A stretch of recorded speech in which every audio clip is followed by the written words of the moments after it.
아니, 사돈은 왜 이혼하셨어요? 뭔가 숨기는 거 아니에요? 그건 사돈이 궁금해할 일이 아니죠.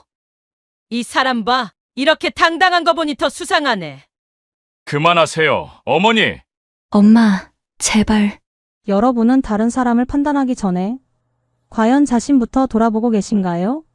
순간의 감정으로 내뱉는 말 한마디가 얼마나 무서운 결과를 가져올 수 있는지 아시나요? 성급하고 무례한 말은 결국 자신의 인생을 파괴하는 부메랑이 되어 돌아옵니다.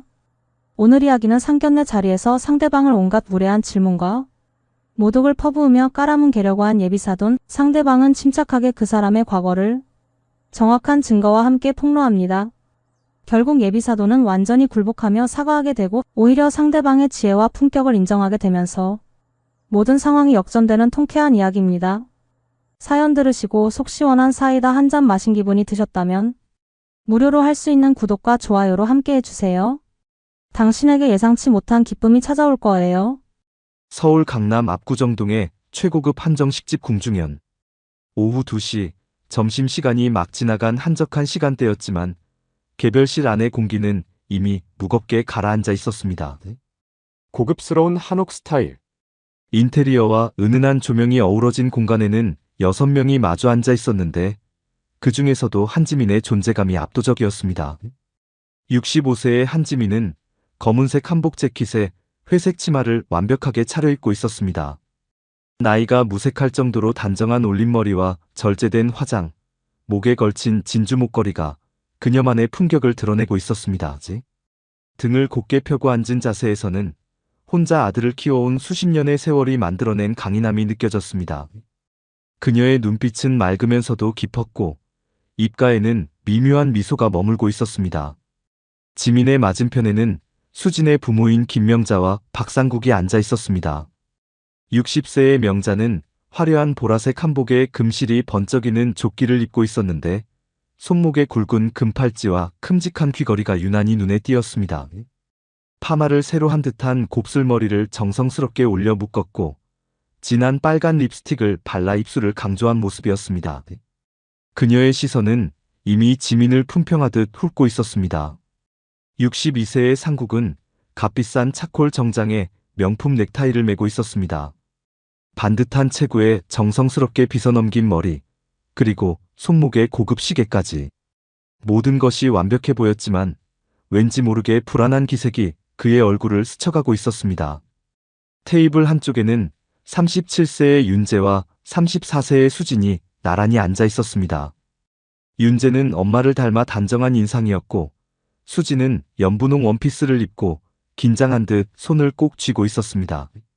두 사람 모두 오늘 상견례가 성공적으로 끝나기를 간절히 바라는 마음이 표정에 그대로 드러나 있었습니다. 어서 오세요. 예약해주신 궁중현 귀빈실입니다. 한복을 단아하게 차려입은 서빙 직원이 정중하게 인사하며 들어왔습니다. 방 안에는 은은한 가야금 선율이 흘러나오고 있었고 테이블 위에는 하얀 백합이 담긴 청자 화병이 놓여 있어 고급스러운 분위기를 연출하고 있었습니다. 저희가 미리 주문해둔 궁중 정식으로 부탁드립니다. 상국이 정중하게 말했습니다. 서빙 직원이 고개를 끄덕이며 정성스럽게 물잔에 물을 따르기 시작했습니다. 그 순간까지만 해도 모든 것이 완벽한 상견례의 시작처럼 보였습니다. 참, 날씨가 정말 좋네요. 상견례하기 딱 좋은 날씨인 것 같아요. 수진이 어색함을 깨뜨리려고 밝게 말했습니다. 그러게요. 하늘도 우리 아이들 축복해주는 것 같아요. 지민이 따뜻하게 대답했습니다. 명자는 물잔을 천천히 들어 한 모금 마시더니 지민을 위아래로 훑어보기 시작했습니다. 마치 물건을 감정하듯 차가운 시선이었습니다. 지민은 그 시선을 느꼈지만 태연하게 차를 마시며 시선을 피했습니다. 전체 요리가 나오기 시작했습니다. 정성스럽게 담긴 각종 나물과 전류, 갖가지 밑반찬들이 테이블을 가득 채웠습니다. 색감도 아름답고 정갈한 상차림이었습니다. 와, 정말 예쁘게 나왔네요. 수진이 감탄했습니다. 역시 유명한 집이라 그런지 음식이 예술이네요. 윤재도 맞장구 쳤습니다. 모두들 젓가락을 들려던 바로 그 순간이었습니다. 아니, 명자가 갑자기 입을 열었습니다. 목소리에는 조심스러움 따위는 찾아볼 수 없었습니다. 실례지만 왜 이혼하셨어요? 순간 테이블 위의 모든 것이 정지했습니다. 젓가락을 들려던 윤재의 손이 공중에서 멈췄고 수진의 얼굴이 순식간에 하얗게 질렸습니다. 상국은 깜짝 놀라 아내를 바라봤습니다. 우리 딸 시집 보내는 입장에서 좀 알아야 하잖아요. 은명자가 더욱 당당하게 덧붙였습니다. 혹시 바람이라도 피우셨나요? 아니면 돈 문제였나요? 엄마. 수진이 얼굴이 새빨갛게 달아오르며 외쳤습니다. 뭐가 엄마야? 난 당연한 질문하는 거야. 이혼한 사람이랑 사돈 맺는 게 어디 쉬운 일이야? 은명자의 목소리가 점점 더 거세졌습니다. 여보, 그런 말 하지 마. 상국이 당황하며 말렸습니다. 당신도 가만히 있어. 우리 집안 체면이 있다고. 은명자가 남편을 매섭게 쏘아보더니 다시 지민을 바라봤습니다. 그래서요? 대체 무슨 일로 이혼하신 거예요? 솔직히 말씀해 주세요. 지민은 젓가락을 천천히 내려놓았습니다. 그리고는 여전히 미소를 지었습니다. 그 미소는 너무나 자연스러웠고 아무런 동요도 보이지 않았습니다. 오히려 그 침묵이 더욱 소름 끼쳤습니다. 답 안 하시는 걸 보니까 뭔가 숨길 일이 있으신가 보네요. 은명자가 비웃으며 말했습니다. 지민의 눈빛이 미묘하게 변했습니다. 여전히 미소는 유지하고 있었지만 그 눈 속 깊은 곳에서 무언가 차가운 것이 꿈틀거리기 시작했습니다. 지민의 머릿속에서는 이미 계산이 시작되고 있었습니다. 이 사람, 오늘 자기 무덤 파는구나. 그녀는 수십 년간 혼자 살아오면서 이런 상황들을 수없이 겪어왔습니다. 사람들의 편견과 무례한 질문들, 그리고 자신을 무시하는 시선들. 하지만 오늘은 특별했습니다. 오늘은 그녀에게 특별한 카드가 있었으니까요. 상국의 이마에 식은땀이 맺히기 시작했습니다. 지민의 침묵이 길어지자 윤재가 견디다 못해 입을 열었습니다. 얼굴이 굳어진 채로 명자를 바라보며 간절하게 말했습니다.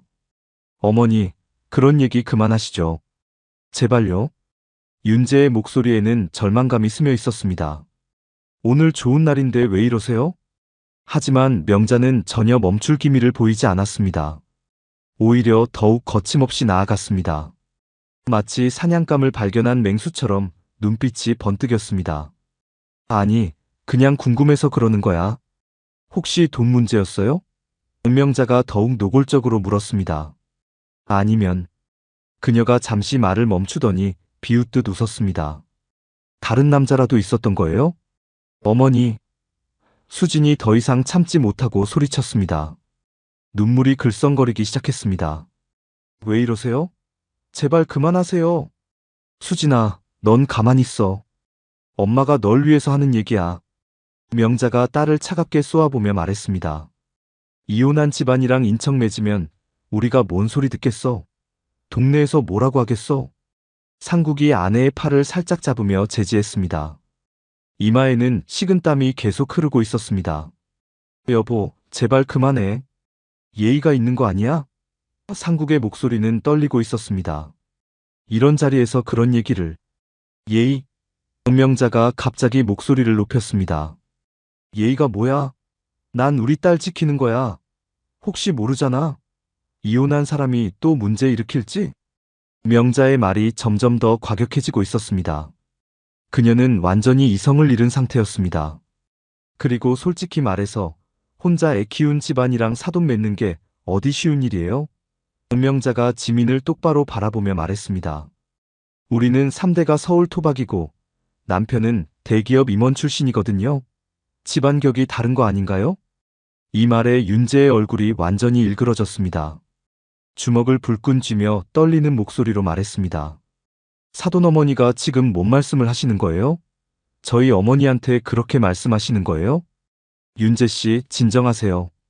명자가 비웃으며 말했습니다. 사실을 말하는 거예요. 아들이 장가갈 나이에 이혼한 어머니 둔 게 자랑할 일은 아니잖아요. 그 순간 지민의 손끝이 테이블 위에 와인잔을 살짝 스쳤습니다. 아주 미묘한 움직임이었지만 그 순간 잔이 살짝 떨렸습니다.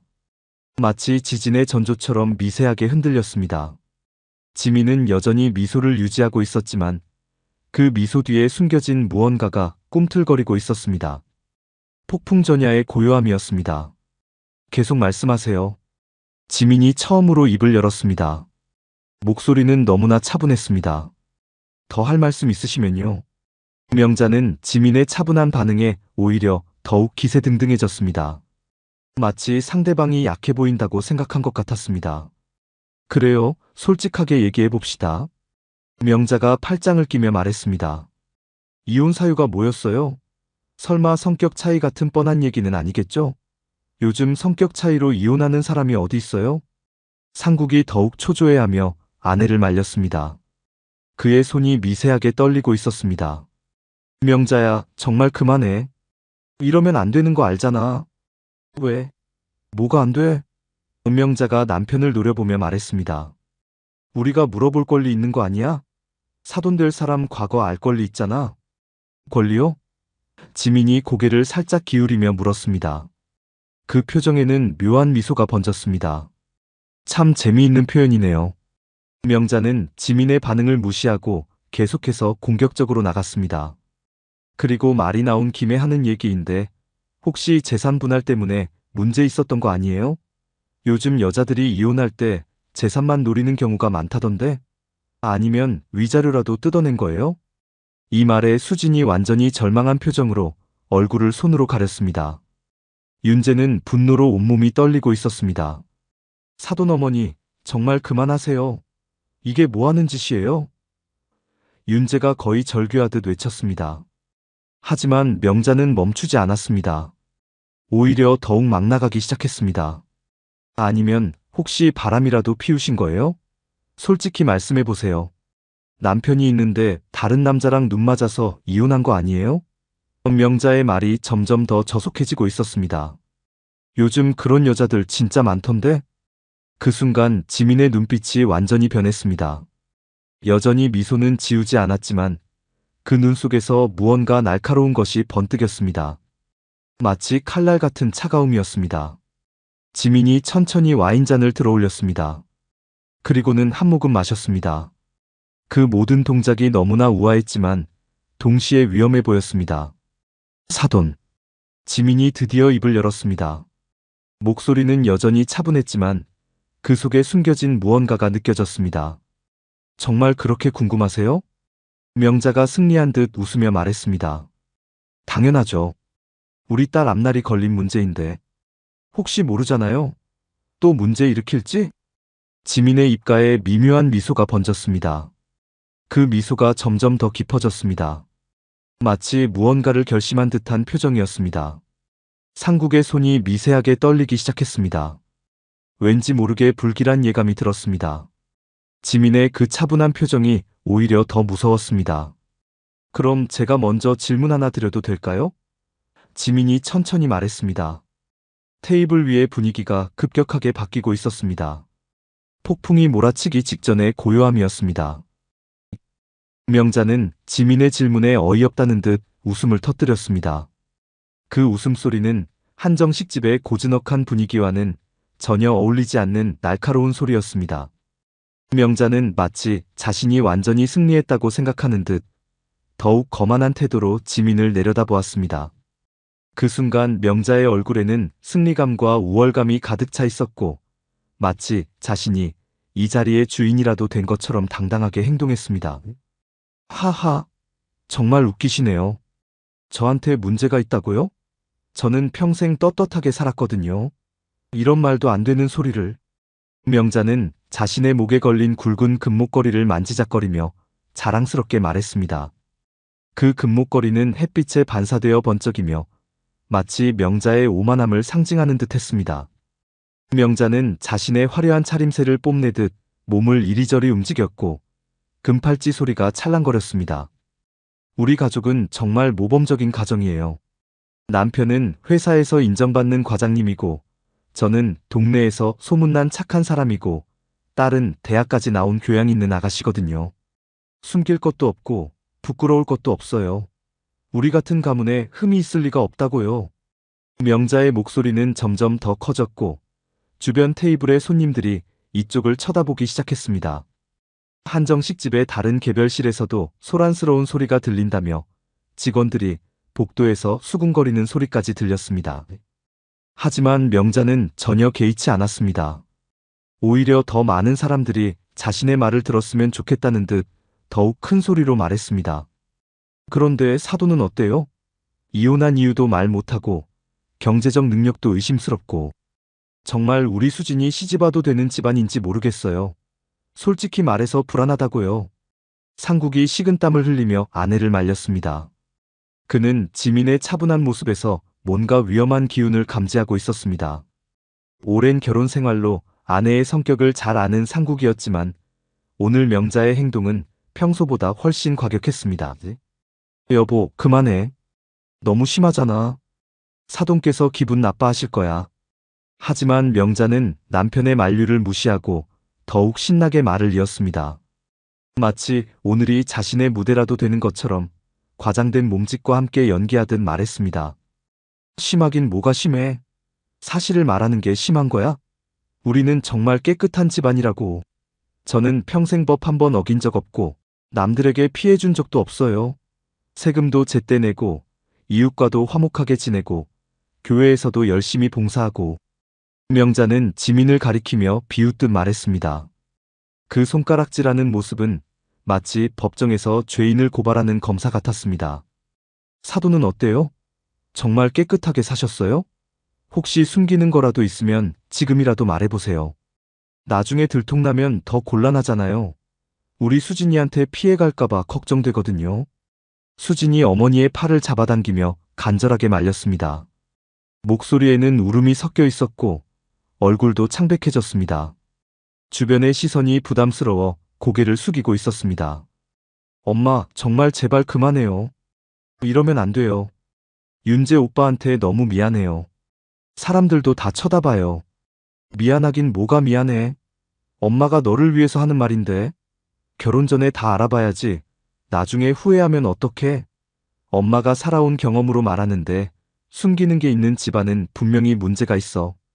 윤재는 주먹을 꽉 쥔 채 참고 있었지만 그의 얼굴은 점점 더 굳어졌습니다. 어머니를 모독당하는 것을 더 이상 참을 수 없다는 표정이었습니다. 지민이 윤재의 팔을 살짝 잡으며 자제시켰지만 윤재의 분노는 극에 달해 있었습니다. 지민은 여전히 조용했습니다. 하지만 지민의 눈빛에는 뭔가 변화가 일어나고 있었습니다. 마치 오랫동안 잠들어 있던 맹수가 깨어나는 것 같은 기운이 감돌았습니다. 지민은 와인잔을 천천히 돌리며 명자를 관찰했습니다. 명자는 지민의 침묵을 완전한 항복으로 받아들였습니다. 승리감에 도취된 채 더욱 거만하게 말했습니다. 그러게요, 할 말이 없으시죠? 저야 숨길 게 없으니까 당당하지만 사돈은 뭔가 찔리는 게 있나 봐요. 그러니까 대답을 못 하시는 거겠죠? 양심이 있으시면 솔직히 말씀하세요. 명자는 주변을 둘러보며 마치 관객들에게 과시하는 듯 말했습니다. 다른 테이블의 손님들도 이제 대놓고 이쪽을 쳐다보고 있었고 한정식집 직원들도 걱정스러운 표정으로 지켜보고 있었습니다. 여러분도 보세요. 저는 이렇게 당당하게 말할 수 있어요. 우리 집안은 정말 깨끗하거든요. 경찰서 한 번 안 가봤고 법정 구경도 안 해봤어요. 평생 착하게만 살았다고요. 이런 게 진짜 좋은 집안이에요. 그때 지민이 천천히 와인잔을 입에 가져다 댔습니다. 한 모금 마신 후 잔을 테이블에 내려놓으며 조용히 입을 열었습니다. 그 순간 방 안의 분위기가 미묘하게 변했습니다. 정말요? 명자가 잠시 멈칫했지만 곧 더욱 자신만만하게 대답했습니다. 마치 도전을 받아들이는 것처럼 목을 빳빳이 세웠습니다. 당연하죠. 뭘 의심하세요? 증거라도 있어요? 지민이 고개를 살짝 갸웃하며 물었습니다. 목소리는 여전히 차분했지만 어딘가 날카로운 기운이 섞여 있었습니다. 마치 사냥꾼이 먹이를 노리는 것 같은 집중력이 느껴졌습니다. 음주운전 하신 것도요? 순간 방 안이 얼어붙었습니다. 명자의 얼굴에서 혈색이 싹 빠졌고 눈이 커졌습니다. 그동안 자신만만하던 표정이 일순간에 무너졌습니다. 상국도 깜짝 놀라며 아내를 쳐다봤습니다. 수지는 무슨 말인지 이해하지 못한 채 어머니와 지민을 번갈아 보았습니다. 명자가 말을 더듬기 시작했습니다. 손이 미세하게 떨리기 시작했고 목소리도 갑자기 작아졌습니다. 뭔 소리예요? 저는 음주운전 같은 거 그런 적 없어요. 지민이 차분하게 말을 이었습니다. 마치 일기를 읽듯 담담한 목소리였지만 그 내용은 폭탄과 같았습니다. 2018년 6월 14일 새벽 2시 30분 강남구 테헤란로에서 오토바이를 들이받으시고 그냥 가셨잖아요. 명자의 입이 벌어졌지만 소리가 나오지 않았습니다. 수진이 놀란 눈으로 어머니를 바라봤습니다. 엄마, 그게 뭔 말이에요? 설마. 지민은 계속해서 정확한 정보를 나열했습니다. 현대 그랜저, 차량 번호 서울 12가 3456. 오토바이 운전자는 현장에서 사망했습니다. 그런데 사고 처리는 제대로 안 하고 그냥 도주하셨죠. 이 말에 테이블에 있던 모든 사람들이 충격에 빠졌습니다. 수진이 손으로 입을 막으며 작은 비명을 질렀습니다. 그 순간 한정식집의 고요한 분위기는 완전히 깨졌고 주변 테이블의 손님들도 모두 이쪽을 주목하기 시작했습니다. 엄마, 사람이 죽었다고요? 정말이에요? 명자는 온몸이 부르르 떨리기 시작했습니다. 그동안 자신만만하던 표정은 온데간데 없이 사라지고 창백한 얼굴로 주변을 두리번거렸습니다. 마치 도망갈 곳을 찾는 것 같았습니다. 그건 잘못 아신 거예요. 저는 그런 적 없어요. 사람들이 저를 모함하는 거예요. 하지만 지민은 전혀 흔들리지 않았습니다. 오히려 더욱 차분한 목소리로 정확한 사실들을 나열하기 시작했습니다. 혈중 알코올 농도 0.15%. 만취 상태였죠. 피해자는 김민수 씨, 28살 배달 기사였습니다. 두 아이의 아버지셨고요. 명자의 얼굴이 더욱 하얗게 질렸습니다. 지민이 알고 있는 정보의 정확함에 완전히 당황했습니다. 어떻게 그런 걸 알고 계세요? 설마 저를 미행이라도 했나요? 지민이 작은 미소를 지으며 말했습니다. 그 미소는 친근해 보였지만 어딘가 서늘한 기운이 감돌았습니다. CCTV 영상 제가 갖고 있어요. 사고 현장, 도주 장면까지 모두요. 이 말에 명자는 완전히 말문이 막혔습니다. 상국이 믿을 수 없다는 표정으로 아내를 쳐다봤습니다. 결혼한 지 30년이 넘었지만 아내의 이런 모습은 처음 보는 것이었습니다. 여보, 정말이야? 너 사람을 죽이고도 숨기고 있었어? 어떻게 그런 일을? 명자가 떨리는 목소리로 변명하기 시작했습니다. 그때는 정말 급한 일이 있어서, 그리고 술도 많이 안 마셨어. 조금만 마셔서. 그냥 실수였어. 수진이 어머니를 믿을 수 없다는 표정으로 바라봤습니다. 목소리에는 실망과 분노가 섞여 있었습니다. 엄마, 어떻게 그런 일을 하고도 지금까지 아무 말 없이. 사람이 죽었는데. 명자가 급하게 딸을 달랬습니다. 수진아, 엄마도 그때 너무 당황해서. 그리고 이미 죽었는데 뭘 어떻게 해? 벌금도 냈고 다 끝난 일이야. 지민이 고개를 갸웃하며 물었습니다. 끝났다고요? 명자가 조금이라도 상황을 수습해 보려고 애쓰며 말했습니다. 네. 그때 벌금 내고 다 처리했어요. 법적으로 문제없이 끝났다고요. 지민이 천천히 고개를 끄덕이며 말했습니다. 그럼 2021년 남대문 시장 상인 폭행 사건은요? 순간 명자의 눈이 더욱 커졌습니다. 이번에는 정말로 예상치 못한 폭탄이었습니다. 상국과 수진도 완전히 충격에 빠진 표정이었습니다. 폭행? 엄마가 사람을 때렸다고요? 명자가 손사래를 치며 부인했습니다. 아니야. 그건 오해야. 그냥 말다툼이었어. 폭행이 아니라. 지민이 정확한 정보를 제시했습니다. 2021년 4월 3일 남대문 시장 한복 매장에서 가격 흥정 중 점주와 말다툼이 일어났죠.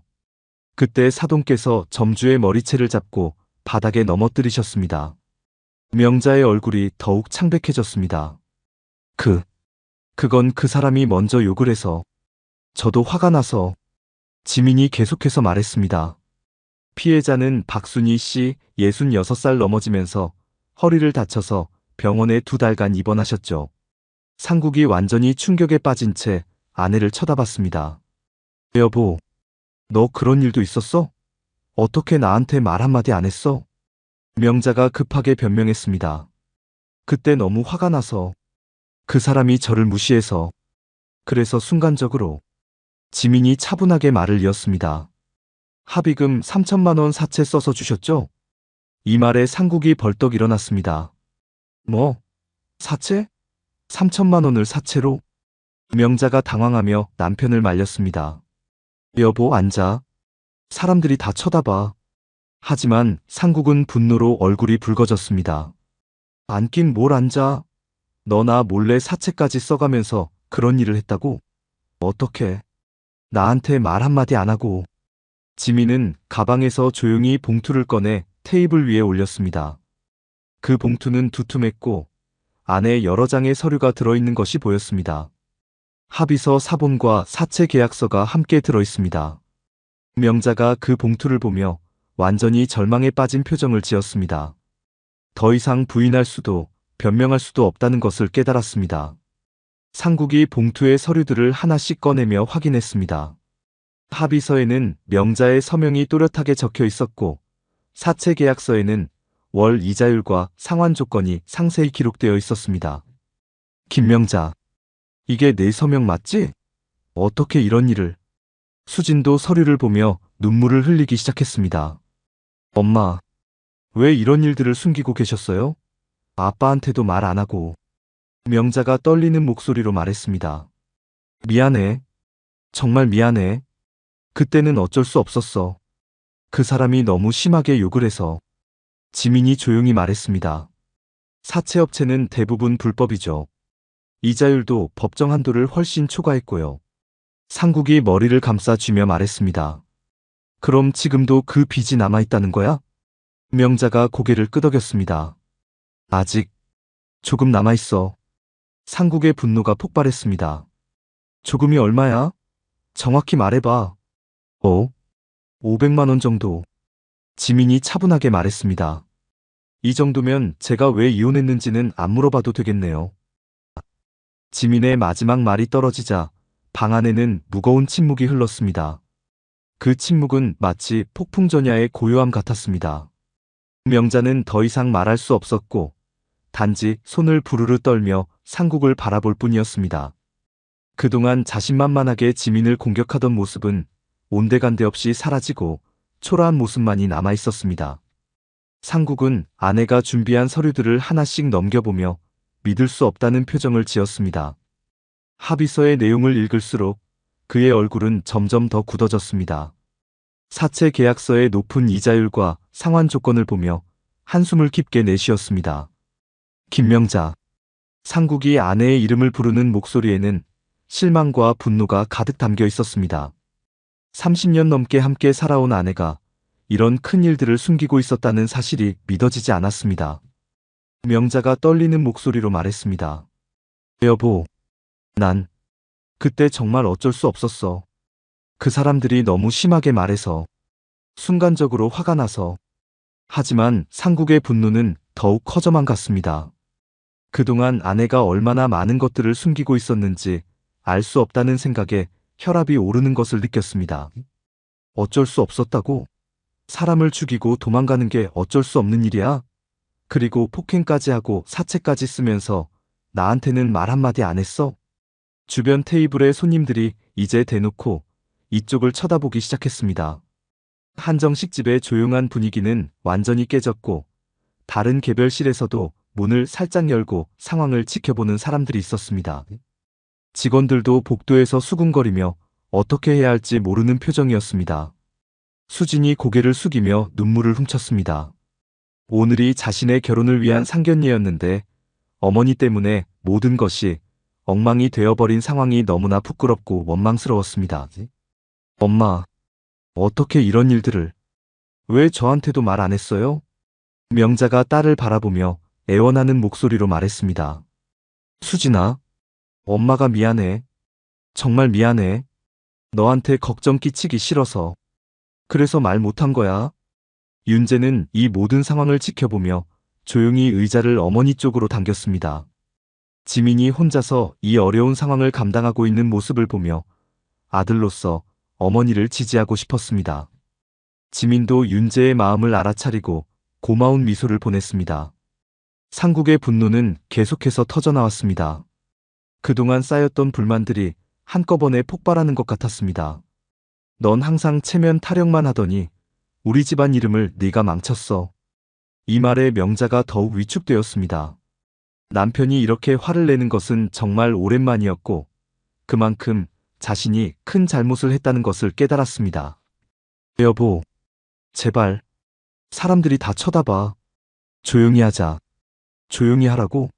지금까지 조용히 숨기고 살았잖아. 나만 바보가 되어서. 당장 이혼해. 상국의 목소리는 점점 더 커졌고 한정식 집 전체에 울려 퍼졌습니다.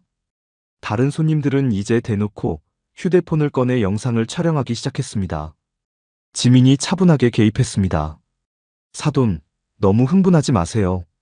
이런 일은 조용히 처리하는 게 좋겠습니다. 하지만 상국은 이미 분노의 끝에 달해 있었습니다. 조용히 처리하라고요? 제 아내가 얼마나 많은 짓을 했는지 아세요? 이제 뭘 믿고 살아야 할지 모르겠어요. 명자가 남편의 팔을 붙잡으며 애원했습니다. 여보, 제발. 우리 집에 가서 이야기하자. 여기서 이러면 안 돼. 집에 가서 이야기하자고? 그럼 또 숨기려고 그러는 거야? 또 나만 모르게 무슨 일을 저지를 거야? 수진이 참다 못해 일어섰습니다. 아빠, 엄마, 제발 그만해요. 여기가 어디라고 이래요? 사람들이 다 쳐다본다고요. 하지만 상황은 더욱 악화되었습니다. 명자가 갑자기 눈물을 터뜨리며 흐느끼기 시작했습니다. 미안해. 정말 미안해. 내가 잘못했어. 모든 게 내 잘못이야. 지민이 윤재를 바라보며 작은 목소리로 말했습니다. 우리는 먼저 나가는 게 좋겠다. 윤재가 고개를 끄덕이며 일어섰습니다. 하지만 수진이 급하게 붙잡았습니다. 윤재 오빠, 정말 미안해요. 오늘 일은 엄마가. 윤재가 수진의 손을 잡으며 말했습니다. 괜찮아요. 이런 일은 어느 집에나 있을 수 있는 거예요. 너무 자책하지 마세요. 하지만 수진은 계속해서 눈물을 흘렸습니다. 아니에요. 엄마가 이렇게까지 심한 말을 하실 줄 몰랐어요. 정말 부끄러워요. 지민이 수진에게 다가가 어깨를 토닥이며 말했습니다. 수진 씨, 이건 당신 잘못이 아니에요. 부모의 잘못을 자식이 다 책임질 필요는 없어요. 상국은 여전히 분노에 차 있었습니다. 사돈, 정말 죄송합니다. 제가 아내를 제대로 관리 못해서 이런 꼴을 보이게 되어. 지민이 고개를 저으며 말했습니다. 사돈께서 잘못하신 건 아니에요. 다만. 지민은 잠시 멈춘 후 명자를 바라보며 조용히 말했습니다. 앞으로는 다른 사람을 함부로 판단하기 전에 자신을 먼저 돌아보시기 바랍니다. 명자는 더 이상 대답할 수 없었습니다. 그저 고개를 숙인 채 눈물만 흘릴 뿐이었습니다. 한정식 집의 직원이 조심스럽게 다가와 말했습니다. 죄송하지만 다른 손님들께서 불편해하시는데 조금 조용히 해주실 수 있나요? 상황은 더욱 부끄러워졌고 모든 사람들이 어떻게 해야 할지 모르는 상태가 되었습니다. 한정식 집 직원의 요청에 모든 사람들이 당황한 상황에서 지민은 여전히 침착함을 유지하고 있었습니다. 지민은 천천히 자리에서 일어나며 테이블 위에 놓인 봉투를 다시 손에 들었습니다. 그 순간 방 안의 분위기가 또 한 번 바뀌었습니다. 마치 폭풍의 눈에 들어선 것처럼 고요해졌습니다. 지민이 차분하게 말을 시작했습니다. 목소리는 여전히 낮고 안정적이었지만 그 안에는 강철 같은 의지가 담겨 있었습니다. 사돈, 저는 오늘 제 아들 결혼을 축하받으러 온 거지 사돈 과거를 들추러 온 건 아니에요. 명자가 고개를 들어 지민을 바라봤습니다. 그 눈에는 두려움과 절망이 가득했습니다. 더 이상 지민을 무시하거나 도전할 수 없다는 것을 완전히 깨달았습니다. 지민은 봉투를 명자 앞으로 천천히 밀었습니다. 그 동작은 매우 조용했지만 마치 최후 통첩을 전달하는 것 같은 무게가 있었습니다. 하지만 다시는 제 아들 앞에서 함부로 말하지 마세요. 지민의 목소리는 여전히 차분했지만 그 말 한마디 한마디에는 위협적인 힘이 담겨 있었습니다. 명자는 그 봉투를 바라보며 온몸이 떨렸습니다.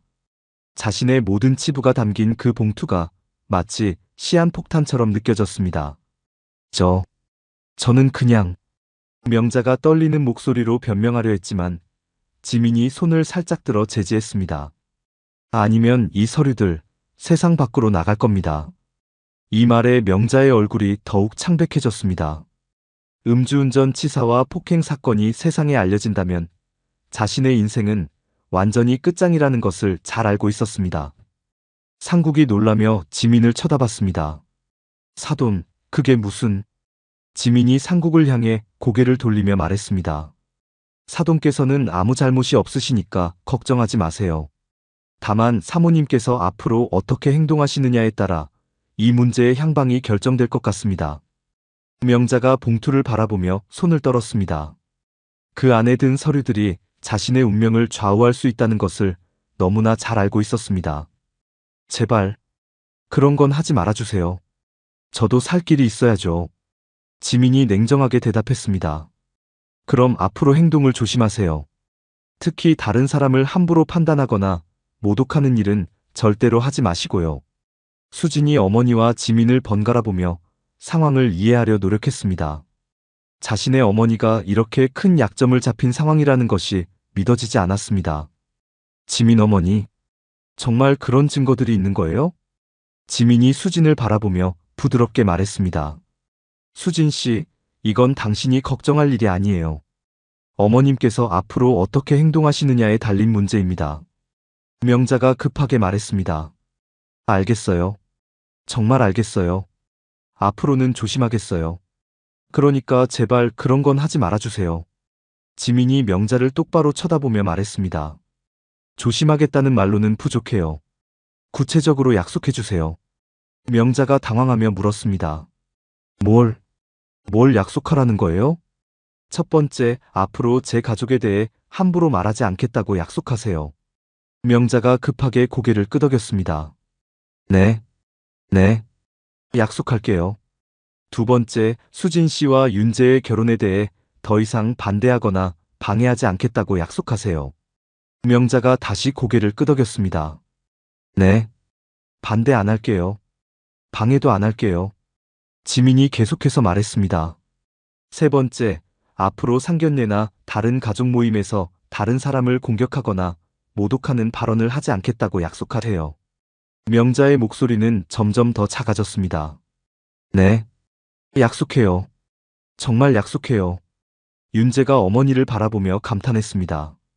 어머니가 이렇게 완벽하게 상황을 통제하는 모습을 보며 새로운 존경심을 느꼈습니다. 지민이 마지막으로 말했습니다. 그리고 마지막으로 오늘 있었던 일에 대해 다른 사람들에게 함부로 이야기하지 마세요. 특히 저희 가족을 비방하는 내용은 절대 안 됩니다. 명자가 간신히 대답했습니다. 네, 알겠어요. 아무에게도 말 안 할게요. 상국이 아내의 모습을 보며 한숨을 깊게 쉬었습니다. 자신의 아내가 이렇게 완전히 굴복하는 모습을 보는 것이 착잡했습니다. 지민이 봉투를 다시 자신의 가방 안에 넣으며 말했습니다. 이 서류들은 제가 안전하게 보관하겠습니다. 약속을 지키시는 한 세상에 나올 일은 없을 거예요. 명자가 안도의 한숨을 쉬었습니다. 감사해요. 정말 감사해요. 지민이 일어서며 윤재와 수진을 바라봤습니다. 자, 이제 우리는 가야겠습니다. 오늘 일은 여기서 정리하는 게 좋겠어요. 수진이 급하게 일어섰습니다. 윤재 오빠, 정말 미안해요. 오늘 일은... 윤재가 수진의 손을 잡으며 말했습니다. 괜찮아요. 오히려 서로를 더 잘 알게 된 것 같아요. 지민이 상국에게 정중하게 인사했습니다. 사돈, 오늘 수고 많으셨습니다. 앞으로 좋은 관계로 지내시길 바랍니다. 상국이 고개를 숙이며 대답했습니다. 사돈, 정말 죄송합니다. 저희가 너무 경솔했네요. 지민이 명자를 마지막으로 한번 바라보며 말했습니다. 사모님, 약속 잊지 마세요. 명자가 고개를 끄덕이며 작은 목소리로 대답했습니다. 네, 절대 잊지 않을게요. 지민과 윤재가 한정식집을 나서자 방 안에는 무거운 침묵이 흘렀습니다. 명자는 여전히 고개를 숙인 채 앉아 있었고 상국과 수진은 어떻게 해야 할지 모르는 표정이었습니다. 지민과 윤재가 한정식집을 떠난 후 방 안에는 숨막히는 정적이 흘렸습니다. 그 정적은 마치 폭풍이 지나간 후의 고요함 같았습니다. 명자는 더 이상 고개를 들지 못했습니다. 그동안 자신이 얼마나 오만하고 무례했는지, 그리고 얼마나 큰 실수를 했는지 뼈저리게 깨달았습니다. 테이블 위에 놓인 와인잔들과 차가워진 음식들이 오늘의 참담한 현실을 말해주고 있었습니다. 상국은 깊게 한숨을 쉬었습니다. 그 한숨에는 실망과 분노, 그리고 깊은 절망이 섞여 있었습니다. 30년 넘게 함께 살아온 아내가 이런 큰 비밀들을 숨기고 있었다는 사실이 믿어지지 않았습니다. 더욱이 오늘 같은 중요한 자리에서 이렇게 망신을 당하게 될 줄은 꿈에도 생각하지 못했습니다. 사돈께 뭐라고 사과를 드려야 할지 모르겠어. 상국의 목소리는 힘없이 떨렸습니다. 그는 머리를 양손으로 감싸며 깊은 절망에 빠졌습니다. 평생 성실하게 살아온 자신이 아내 때문에 이런 창피를 당하게 될 줄 몰랐습니다. 수지는 어머니와 아버지를 번갈아 보며 눈물을 흘렸습니다. 자신의 결혼을 축하하러 온 자리가 이렇게 엉망이 될 줄 몰랐습니다. 특히 윤재와 지민에게 너무나 미안한 마음이 들었습니다. 어머니, 제발, 이제라도 정신 차리세요. 수진의 목소리에는 원망과 실망이 가득했습니다. 평생 자신을 위해서라며 체면을 중시하던 어머니가 오히려 가장 큰 체면을 구겼다는 사실이 너무나 아이러니했습니다. 명자는 여전히 고개를 들지 못한 채 작은 목소리로 중얼거렸습니다. 내가 뭘 한 거지? 어떻게 이런 일이? 그제서야 명자는 자신이 얼마나 큰 실수를 했는지 깨달았습니다. 처음부터 지민을 무시하고 공격했던 자신의 행동이 얼마나 어리석었는지 뼈저리게 느꼈습니다. 지민이 단순한 상대가 아니라는 것을 너무 늦게 깨달았습니다. 한정식집의 직원이 조심스럽게 방에 들어와 상황을 정리하려 했지만 무거운 분위기 때문에 쉽게 다가오지 못했습니다. 다른 손님들도 복도에서 수군거리며 무슨 일이 있었는지 궁금해했습니다. 상국이 천천히 일어나며 말했습니다. 우리도 이제 가자. 더 이상 여기 있어봤자 소용없어. 하지만 명자는 여전히 자리에서 일어나지 못했습니다. 다리에 힘이 들어가지 않았고 집에 가서 상국과 어떤 대화를 해야 할지 막막했습니다. 여보, 나 어떻게 하면 돼? 정말 어떻게 하면 좋을지 모르겠어. 상국이 차갑게 대답했습니다. 이제 와서 그런 말 하지 마. 벌써 늦었어. 사돈께 어떻게 사과를 드릴지나 생각해. 수진이 어머니를 부축하며 일으켰습니다. 엄마, 일어나세요. 집에 가서 차근차근 이야기해요. 한편 한정식집을 나선 지민과 윤재는 엘리베이터 안에서 조용히 대화를 나누고 있었습니다. 윤재는 어머니의 모습을 보며 새로운 존경심을 느꼈습니다. 엄마, 정말 대단하셨어요. 어떻게 그런 자료들을 다 준비하셨어요? 지민이 미소를 지으며 대답했습니다. 사람들이 다른 사람을 함부로 판단하기 전에 자신부터 돌아봐야 한다는 걸 보여주고 싶었어. 윤재가 고개를 끄덕이며 말했습니다. 그런데 수진이는 괜찮을까요? 너무 충격받은 것 같던데. 지민이 윤재의 어깨를 토닥이며 말했습니다.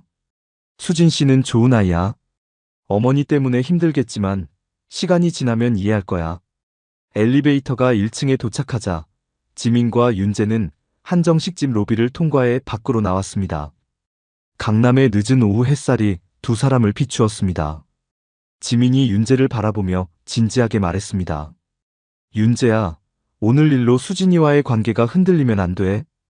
이건 수진이 잘못이 아니야. 윤재가 고개를 끄덕이며 대답했습니다. 네, 엄마. 오히려 수진이를 더 잘 이해하게 된 것 같아요. 그동안 어머니 때문에 얼마나 힘들었을지.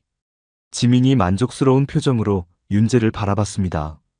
결혼은 둘만 하는 게 아니라 집안이 함께 하는 거란 걸 잊지 마라. 이 말에 윤재가 깊이 고개를 끄덕였습니다. 네, 엄마. 오늘 정말 많이 배웠어요. 지민이 하늘을 바라보며 잔잔한 미소를 지었습니다. 오늘의 일이 힘들었지만 결국 모든 것이 제자리를 찾아가고 있다는 생각이 들었습니다. 같은 시각 한정식집 개별실에서는 상국이 아내와 딸을 데리고 나오려 하고 있었습니다. 명자는 여전히 고개를 숙인 채 걸었고 수지는 아버지의 팔을 붙잡고 있었습니다. 아빠, 윤재 오빠한테 어떻게 사과해야 할까요? 상국이 깊은 한숨을 쉬며 대답했습니다. 일단 집에 가서 정리부터 하자. 그리고 사돈께 정중하게 사과드려야지. 복도를 걸으며 상국은 계속해서 생각했습니다.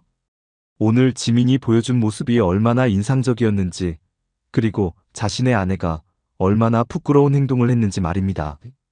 엘리베이터 안에서 명자가 작은 목소리로 말했습니다. 여보, 정말 미안해. 내가 너무 잘못했어. 상국이 차갑게 대답했습니다. 미안하다고 해서 해결될 일이 아니야. 이제부터 어떻게 할 건지가 중요해. 한정식집 로비에 도착한 세 사람은 조용히 밖으로 나왔습니다. 강남의 번화한 거리는 여전히 활기차 보였지만 이들에게는 모든 것이 무겁게 느껴졌습니다. 상견례가 있었던지 일주일이 지났습니다. 그동안 많은 변화가 있었습니다.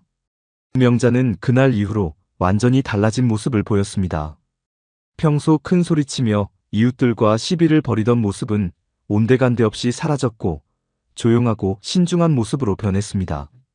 상국도 아내의 변화를 지켜보며 복잡한 심정이었지만 적어도 더 이상 창피한 일은 없을 것이라는 안도감을 느꼈습니다. 수지는 그날 이후 며칠 동안 윤재에게 연락하기 어려워했습니다. 어머니 때문에 생긴 일이 너무나 부끄러웠고 윤재와 지민에게 어떻게 사과해야 할지 몰랐습니다. 하지만 윤재가 먼저 연락을 해왔고 따뜻한 위로의 말을 건넸습니다. 수진아, 괜찮아. 이런 일은 어느 가정에나 있을 수 있는 거야. 너무 자책하지 마. 윤재의 이해심 깊은 말에 수지는 눈물을 흘렸습니다. 어머니가 그렇게 심한 말을 했는데도 윤재가 자신을 위로해주는 모습에서 진정한 사랑을 느꼈습니다. 며칠 후 수지는 용기를 내어 지민을 찾아갔습니다. 지민이 사는 아파트 앞에서 한참을 망설이다가 초인종을 눌렀습니다. 지민은 수진을 따뜻하게 맞아주었고 정성스럽게 차를 준비해 주었습니다. 어머니, 정말 죄송해요. 엄마가 그렇게 심한 말씀을 드려서. 수진이 고개를 숙이며 사과하자 지민이 수진의 손을 잡았습니다. 수진 씨, 그런 말 하지 마세요. 당신 잘못이 아니에요. 수진이 조심스럽게 물었습니다. 그런데 어머니께서는 어떻게 저희 어머니 일을 그렇게 자세히 아셨어요? 지민이 잠시 망설이다가 솔직하게 말했습니다. 사실 상견례 일주일 전에 윤재가 수진 씨 어머니가 너무 까다로우시다고 걱정하더라고요. 혹시 무리한 요구를 하시거나 우리 가족을 무시하실까봐 걱정이 되어서. 지민이 차를 한 모금 마시고 계속 말했습니다. 그래서 미리 좀 알아봤어요. 제가 예전에 보험회사에서 일했거든요. 손해사정사로 10년 넘게 일하면서 각종 사고 조사와 신용조회 업무를 맡았었어요. 수진이 놀라며 말했습니다. 아, 그래서 그런 자료들을. 네. 보험회사 동료들과 경찰서, 법원 관계자들과도 인맥이 있어서 필요하면 공개된 정보들을 확인할 수 있어요. 물론 불법적인 방법은 아니고 모두 공공기록이나 공개 가능한 자료들이었어요. 지민이 미안한 표정으로 말했습니다. 사실 처음에는 단순히 어머님이 어떤 분인지 궁금해서 시작한 일이었는데 조사 결과를 보고 깜짝 놀랐어요. 설마 그런 일들이 있었을 줄은. 수진이 이해한다는 듯 고개를 끄덕였습니다. 그럼 처음부터 계획하신 건 아니었군요? 맞아요. 원래는 그냥 참고만 하려 했는데 어머님이 그렇게 심하게 나오시니까 어쩔 수 없이 사용하게 된 거예요. 지민이 수진의 손을 다시 잡으며 말했습니다. 미안해요, 수진 씨. 어머님 뒷조사한 것 같아서. 수진이 고개를 저으며 말했습니다. 아니에요, 어머니. 오히려 다행이에요. 저도 엄마가 그런 일들을 숨기고 계신 줄 몰랐거든요. 이번 기회에 다 알게 되어서. 지민의 따뜻한 설명에 수진은 더욱 감동했습니다. 지민이 단순히 복수하려던 것이 아니라 가족을 보호하려는 마음에서 한 일이라는 것을 이해했습니다. 며칠 후 윤재는 어머니에게 전화를 걸었습니다. 엄마, 수진이가 울면서 사과했어요. 그리고 어머니가 얼마나 훌륭한 분인지 깨달았다고 하더라고요.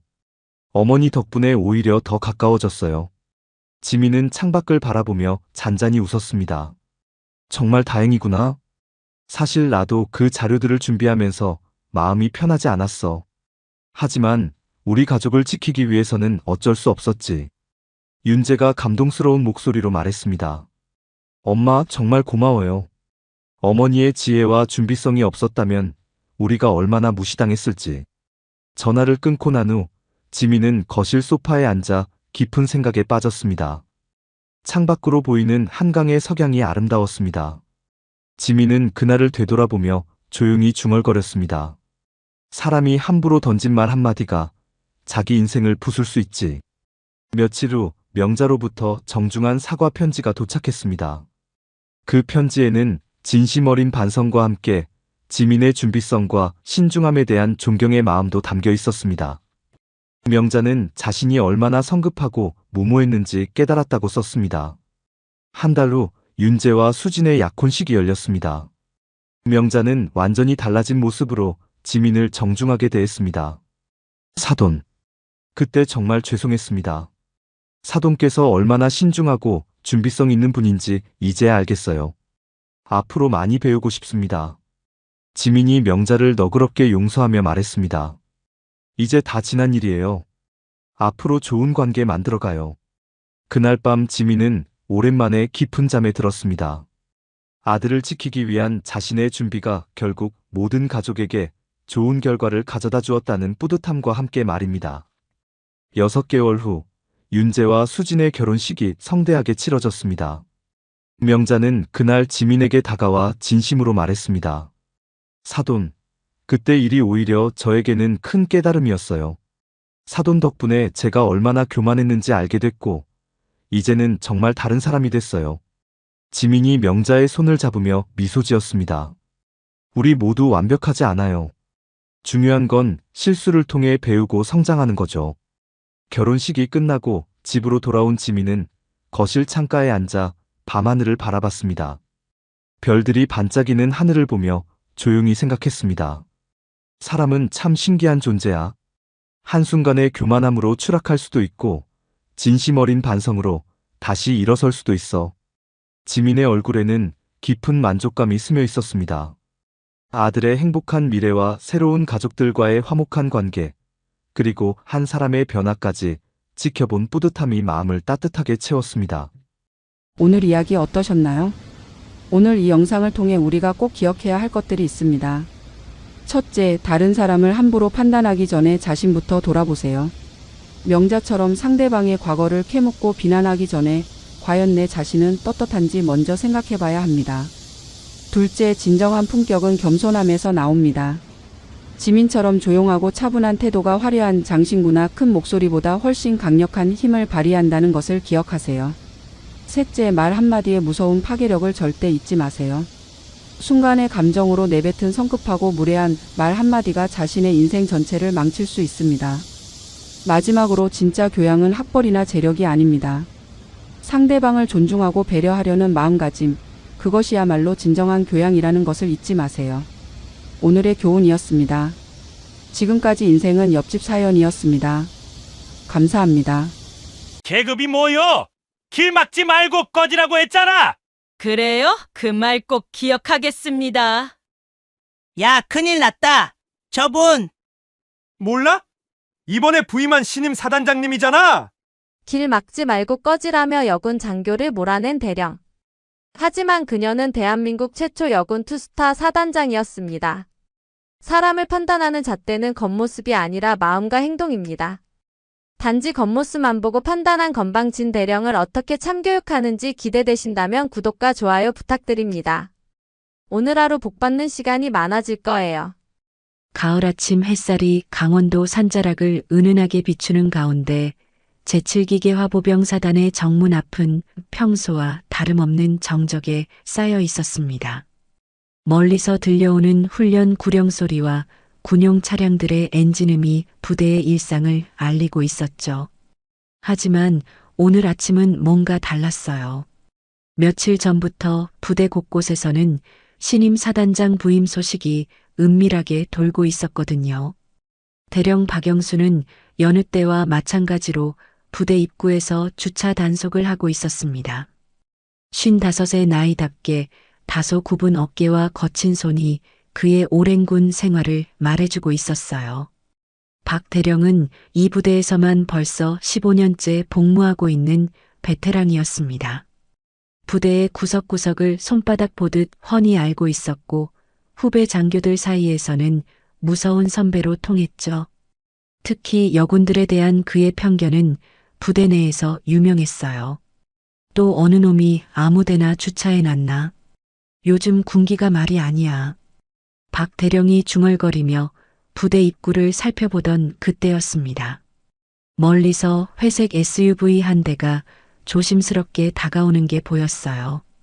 차량은 속도를 충분히 줄이며 정문을 향해 천천히 접근했습니다. 평소라면 그냥 지나쳤을 법한 일상적인 풍경이었지만 박 대령의 예리한 눈에는 뭔가 어색해 보였어요.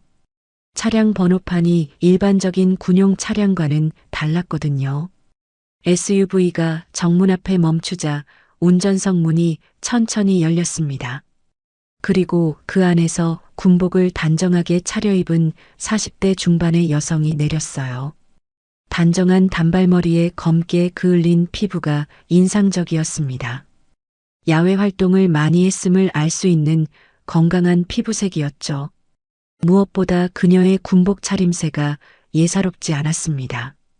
다림질이 완벽하게 된 군복에 반짝이는 계급장, 그리고 어깨에 붙은 여러 개의 부대 마크들이 심상치 않은 경력을 암시하고 있었어요. 박 대령은 그녀를 보자마자 비아냥거리는 표정을 지었습니다. 또 다른 여군이 부대에 기웃거리러 온 것으로 보였거든요. 그에게 여군은 그저 부대의 짐이자 골칫거리일 뿐이었어요. 여성 장교는 부드럽게 미소를 지으며 박 대령에게 다가왔습니다. 그 모습에서는 어떤 위압감이나 권위적인 분위기는 전혀 느껴지지 않았어요. 오히려 정중하고 겸손한 태도였습니다. 하지만 박 대령은 이미 마음속으로 그녀를 무시하고 있었죠. 실례합니다. 사단장실로 가려면 어느 쪽으로 가야 할까요? 목소리도 차분하고 예의 바른 톤이었습니다. 하지만 박 대령의 반응은 가혹했어요. 곁눈질로 그녀를 위아래로 훑어보더니 큰 소리로 코웃음을 쳤습니다. 사단장실? 여기가 뭔 줄 알고 여군이 기어들어와서 사단장실을 찾고 난리야? 박 대령의 목소리가 커지면서 주변 헌병들과 지나가던 병사들이 하나둘 시선을 돌리기 시작했어요. 그는 의도적으로 목소리를 높여 모든 사람이 들을 수 있게 했습니다. 길 막지 말고 당장 꺼지시오. 사단장실이 아무나 가는 곳인 줄 아나? 특히 여자가. 박 대령의 말투는 거칠고 모욕적이었습니다. 상급자에게 할 법한 말투가 아니었어요. 하지만 그는 눈앞의 여군 장교가 고작 중령이나 대령 정도일 거라고 짐작하고 있었습니다. 설령 계급이 자신과 비슷하다 해도 여군이라는 이유만으로 함부로 대해도 된다고 생각했던 거죠. 여군이 무슨 일로 사단장을 만나려고 하는지는 모르겠지만 여기는 당신 같은 사람이 올 곳이 아니야. 차나 몰고 집에나 가시오. 주변에서 구경하던 병사들이 웅성거리기 시작했어요. 일부는 박 대령의 과도한 반응에 당황했고 일부는 그의 말에 동조하는 듯한 분위기였습니다. 여군에 대한 편견이 부대 전체에 스며 있었거든요. 그 순간 멀리서 헌병 초소가 크게 술렁이는 게 보였습니다. 초소에 있던 헌병들이 뭔가 심상치 않은 분위기를 감지한 듯 했어요. 한 명이 급하게 전화를 걸기 시작했습니다. 하지만 박 대령은 이미 흥분 상태였고 계속해서 모욕적인 말을 쏟아냈어요. 요즘 여군들이 뭘 잘못 알고 있는 것 같은데 여기는 놀이터가 아니라고. 군대는 남자들이 지키는 거야. 여성 장교는 박 대령의 연속된 모욕적인 발언에도 표정 하나 변하지 않았어요. 다만 그의 얼굴을 유심히 바라보며 뭔가를 기억하려는 듯한 표정을 지었습니다. 그리고 조용하지만 단호한 목소리로 말했어요. 그 말씀 그대로 기억하겠습니다. 박영수 대령. 박 대령은 자신의 이름이 불리자 잠시 당황했습니다. 하지만 이내 더욱 격해졌어요. 뭐, 감히 선배한테 반말이야? 여군 주제에 예의도 모르나? 긴장감이 극도로 치달았습니다. 주변에 모인 병사들의 수도 점점 늘어나고 있었어요. 일부는 휴대폰으로 이 상황을 몰래 촬영하기도 했습니다. 부대 전체가 이상한 분위기에 휩싸이고 있었죠. 여성 장교는 더 이상 말하지 않고 조용히 고개를 끄덕였어요. 그리고 천천히 SUV로 향했습니다. 박 대령은 그 모습을 보며 승리한 듯 큰 소리로 웃었어요. 그래, 이래야 정신을 차리지. 다음부터는 함부로 군부대에 기어들어오려 하지 마. 하지만 무언가 중요한 것을 놓치고 있었습니다. 그녀의 군복 소매에 붙은 특수작전 사령부 마크, 가슴에 달린 수많은 포장과 메달들, 그리고 무엇보다 그녀가 박 대령의 이름을 정확히 알고 있었다는 사실 말이에요. 부대 안쪽에서는 벌써부터 수상한 소문이 돌기 시작했습니다. 몇몇 장병들이 정문 앞에 충격적인 상황을 목격했던 거예요. 대령이 여군 장교를 공개적으로 모욕하고 쫓아냈다는 이야기가 빠르게 퍼져나가고 있었습니다. 하지만 아직 아무도 그 여군 장교가 누구인지는 알지 못했어요. 다만 심상치 않은 분위기만이 부대 전체를 무겁게 감돌고 있을 뿐이었습니다. 며칠 전 서울 용산구에 위치한 국방부 청사는 평소보다 삼엄한 경계 속에 있었습니다. 늦은 밤 시간임에도 불구하고 고위층 회의실에는 불이 켜져 있었어요. 육군 참모총장을 비롯한 주요 간부들이 모여 극비 회의를 진행하고 있었거든요. 회의 주제는 그 누구도 예상하지 못했던 파격적인 인사 발령이었습니다. 육군 최초 여군 투스타 사단장 임명을 발표하겠습니다. 참모총장의 무겁고 단호한 목소리가 회의실을 가득 채웠어요. 순간 회의실은 정적에 휩싸였습니다. 몇몇 장성들은 믿을 수 없다는 표정을 지었고 일부는 이미 예상했다는 듯 고개를 끄덕였어요. 하지만 대부분은 충격에 빠져 있었습니다.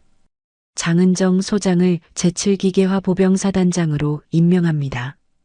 이 결정은 국방부 장관의 직접 승인을 받은 사항이며 그 어떤 이의제기도 받지 않겠습니다. 회의실 한쪽에서 한 장성이 불쾌한 표정으로 입을 열었어요.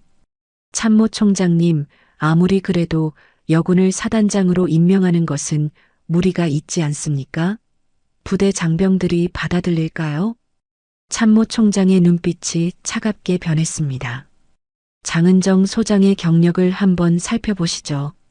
특전사 출신의 해외 파병 5차례, 합참 작전 참모까지 거친 정예 장교입니다. 그 누구보다 자격이 충분합니다. 하지만 반대 의견은 계속 나왔어요. 그래도 여자가 사단장이라니 이게 말이 됩니까? 전통적으로 군대는 남성들의 영역이었는데 바로 그런 고정관념을 깨기 위한 조치입니다. 더 이상 논의하지 마십시오. 참모총장의 호령에 회의실은 다시 조용해졌지만 분위기는 여전히 무거웠어요. 모두가 이 결정이 가져올 파장을 예상하고 있었거든요. 그 시각 장은정은 자신의 관사에서 새벽 체력 단련을 마치고 있었습니다. 46의 나이에도 불구하고 그녀의 몸은 여전히 단련된 군인의 모습이었어요. 특전사에서 쌓은 체력과 정신력이 그대로 유지되고 있었습니다. 하지만 오늘 밤은 잠이 오지 않았어요. 내일이면 공식적으로 사단장 발령이 나기 때문이었습니다. 장은정은 거울 앞에 서서 자신의 모습을 바라봤어요. 검게 그을린 얼굴과 단정한 단발머리, 그리고 수많은 전투와 훈련을 견뎌낸 강인한 눈빛이 보였습니다. 하지만 동시에 깊은 상처도 느껴졌어요. 지난 20여 년간 여군으로서 받아온 차별과 모욕들이 머릿속을 스쳐 지나갔거든요. 여자 주제에 별을 달면 별이 아니라 흉터만 남는다. 10년 전 상관이었던 장성의 말이 귓속에서 맴돌았습니다. 그때 장은정은 준장 진급을 앞두고 있었어요. 하지만 그 상관은 공개적으로 그녀를 모욕했습니다.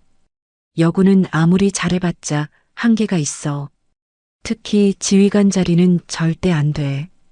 부하들이 어떻게 여자 상관을 받아들이겠어? 그날 밤 장은정은 혼자 눈물을 흘렸습니다. 하지만 다음날 아침에는 더욱 단단한 의지로 무장했어요. 그 모든 편견과 차별을 깨부수겠다고 다짐했었거든요. 이제 그 기회가 왔습니다. 육군 최초 여군 투스타 사단장이라는 무거운 타이틀과 함께 말이에요. 하지만 장은정은 단순히 첫 번째가 되는 것보다 더 중요한 목표가 있었습니다. 마지막이 되는 것이었어요. 자신이 차별받는 마지막 세대가 되어 후배 여군들이 더 이상 그런 고통을 겪지 않게 하는 것 말입니다. 장은정은 책상 위에 놓인 제7기계화 보병사단 자료를 펼쳤습니다. 부대 현황부터 주요 간부들의 인사기록까지 모든 것이 정리되어 있었어요. 특히 대령 박영수의 기록을 유심히 봤습니다.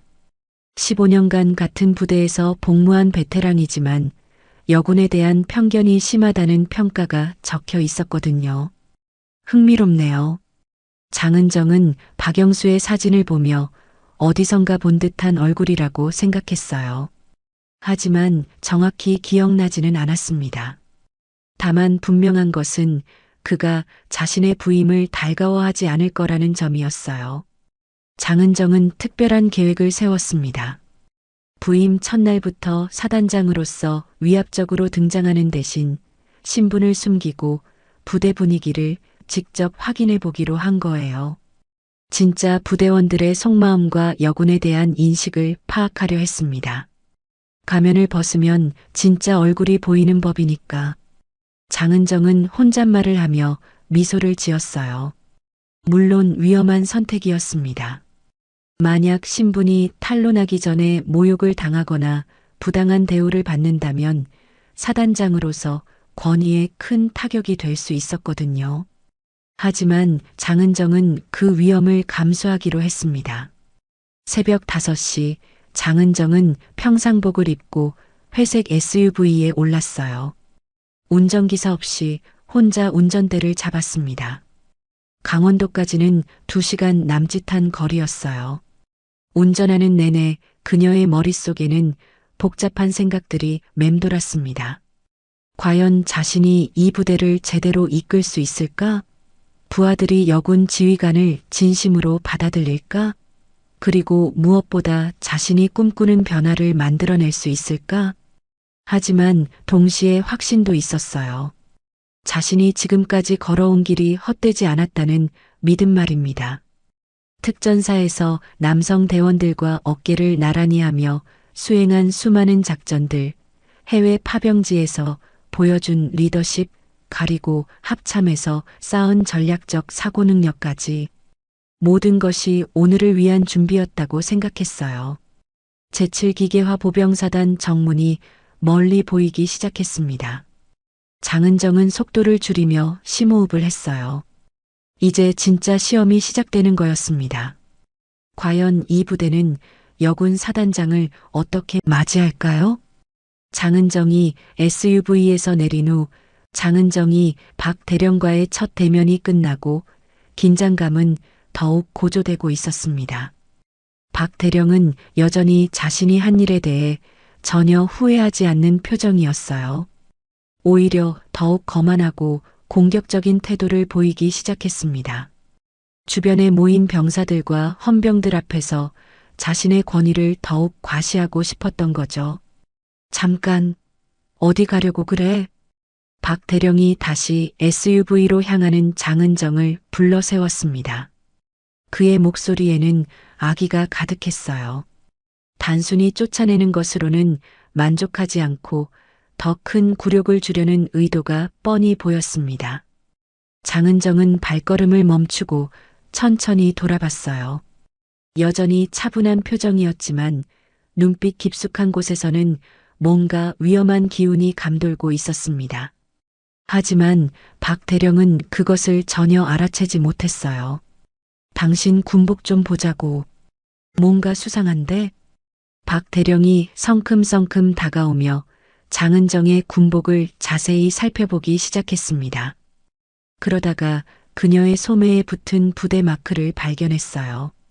특수작전 사령부 마크가 선명하게 붙어 있었거든요. 이게 뭐야? 특전사 마크? 박 대령의 목소리가 더욱 비아냥거리는 톤으로 변했습니다. 주변 병사들도 하나둘 가까이 다가와 구경하기 시작했어요. 이제 완전히 구경거리가 되어버린 상황이었습니다. 하하, 특전사? 진짜 웃기네. 여군이 특전사에서 뭘 했겠어? 설마 진짜 작전에 나갔다고 생각하는 건 아니겠지? 박 대령의 조롱은 점점 더 심해졌습니다. 주변 병사들 중 일부도 킥킥거리며 웃기 시작했어요. 여군에 대한 편견이 부대 전체에 뿌리 깊게 박혀 있다는 걸 보여주는 장면이었습니다. 특전사에서 여군이 할 수 있는 일이라곤 서류 정리나 전화 받기 정도겠지? 아니면 부대 내 식당에서 밥이나 했나? 하하. 박 대령의 말에 몇몇 병사들이 따라 웃었어요. 하지만 일부 헌병들은 불안한 표정을 지었습니다. 뭔가 잘못되고 있다는 직감이 들었거든요. 특히 헌병 상사 김철호는 장은정의 계급장을 자세히 보려고 했지만 각도상 명확히 보이지 않았어요. 장은정은 박 대령의 연속된 모욕에도 불구하고 여전히 침착함을 유지했습니다. 하지만 그녀의 주먹이 살짝 떨리고 있었어요. 분노를 억누르고 있는 게 분명했습니다. 특전사에서 정말 아무것도 안 했을 것 같은데? 아니면 특전사 남자들 뒤치다거리나 했겠지. 그것도 제대로 못했을 것 같고. 박 대령의 모욕은 계속되었습니다.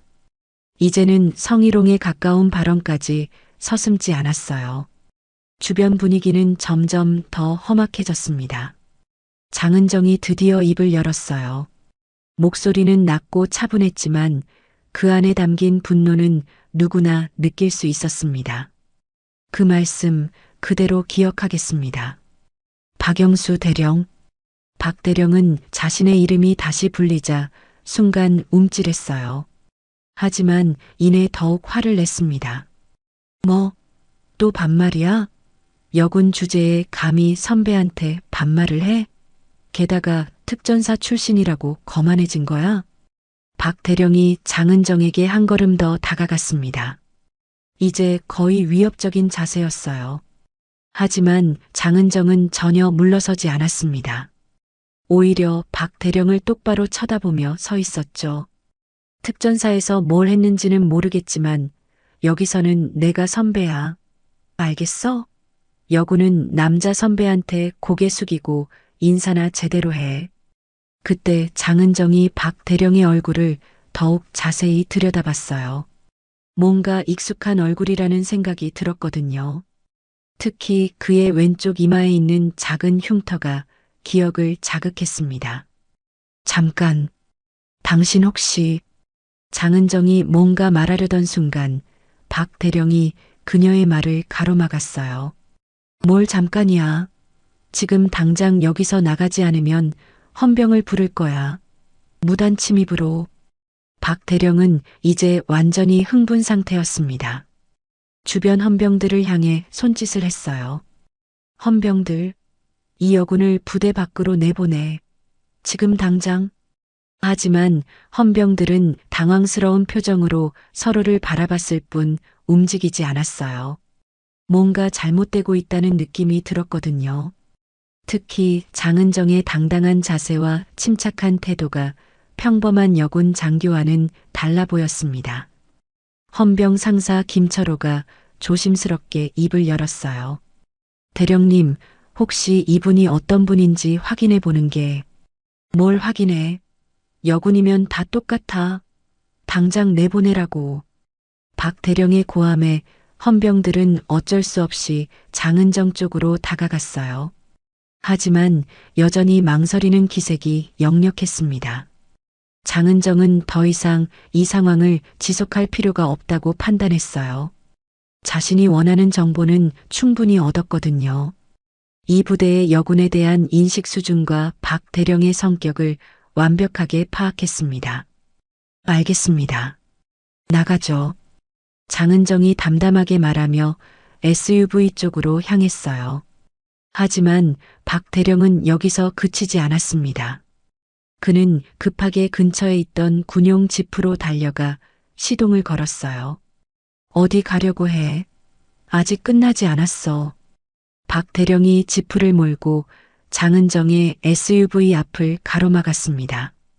완전히 진입을 차단해버린 거죠. 이제 상황은 완전히 통제를 벗어났어요.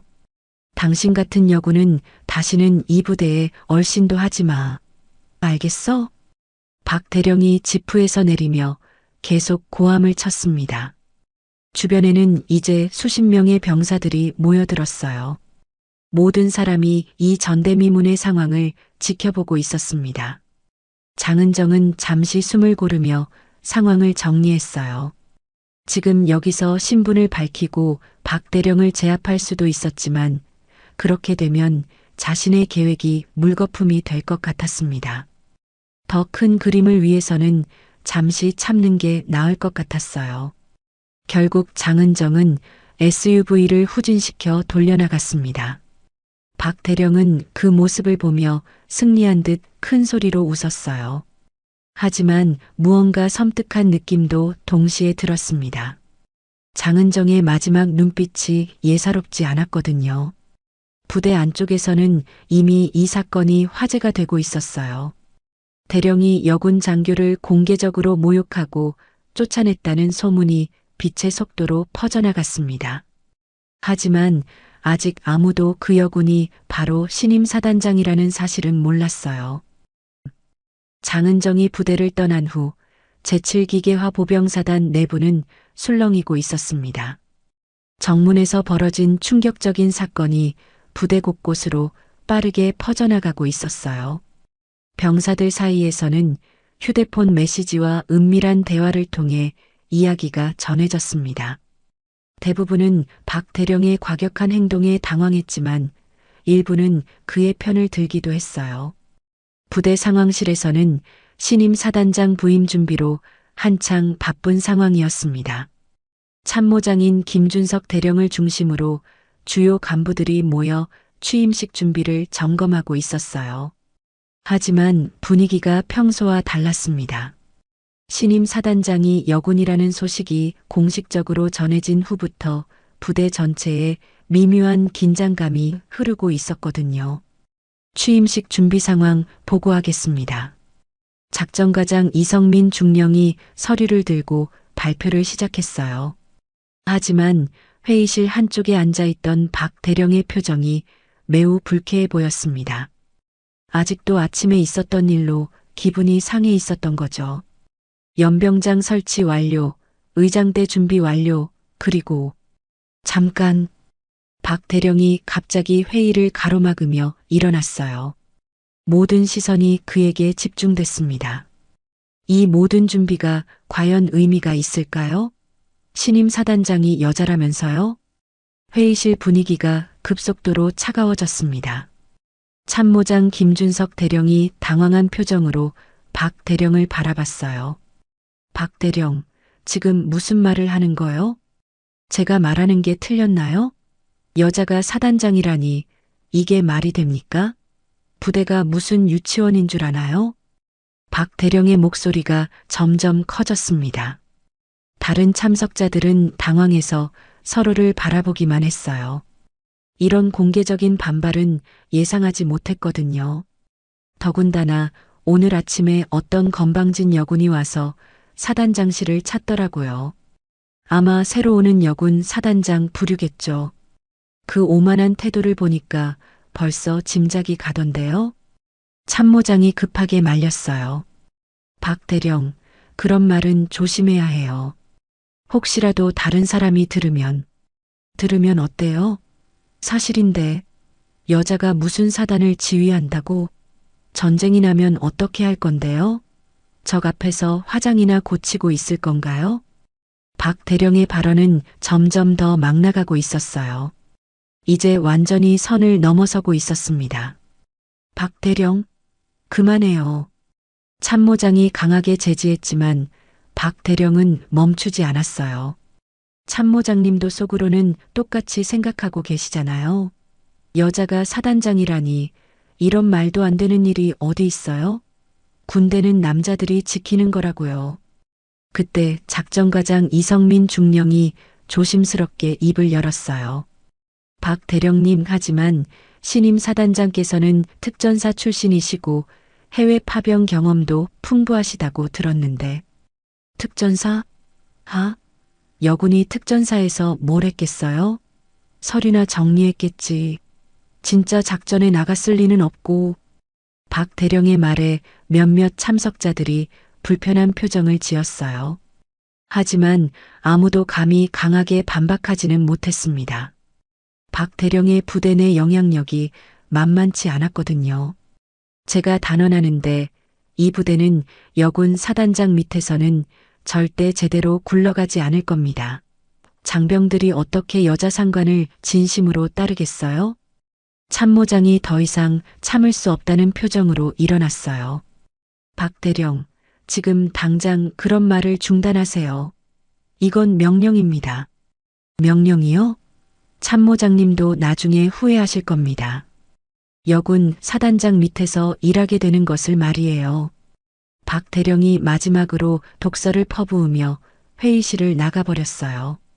남은 사람들은 어떻게 반응해야 할지 몰라 당황스러워했습니다. 며칠이 지나고 드디어 사단장 취임식 당일이 되었습니다.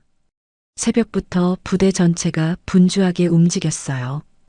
연병장에는 깔끔하게 정리된 의자들과 무대가 설치되었고 태극기와 사단기가 바람에 펄럭이고 있었습니다. 모든 장병들이 정장 차림으로 도열 준비를 마쳤어요. 하지만 분위기는 미묘했습니다. 기대와 불안이 동시에 섞여 있었거든요. 특히 박 대령 주변의 몇몇 간부들은 노골적으로 불만스러운 표정을 짓고 있었어요. 과연 어떤 여자가 올까? 정말 우리가 여자한테 경례를 해야 하나? 이상하게 생겼으면 어떡하지? 병사들 사이에서도 수군거리는 소리가 들렸습니다.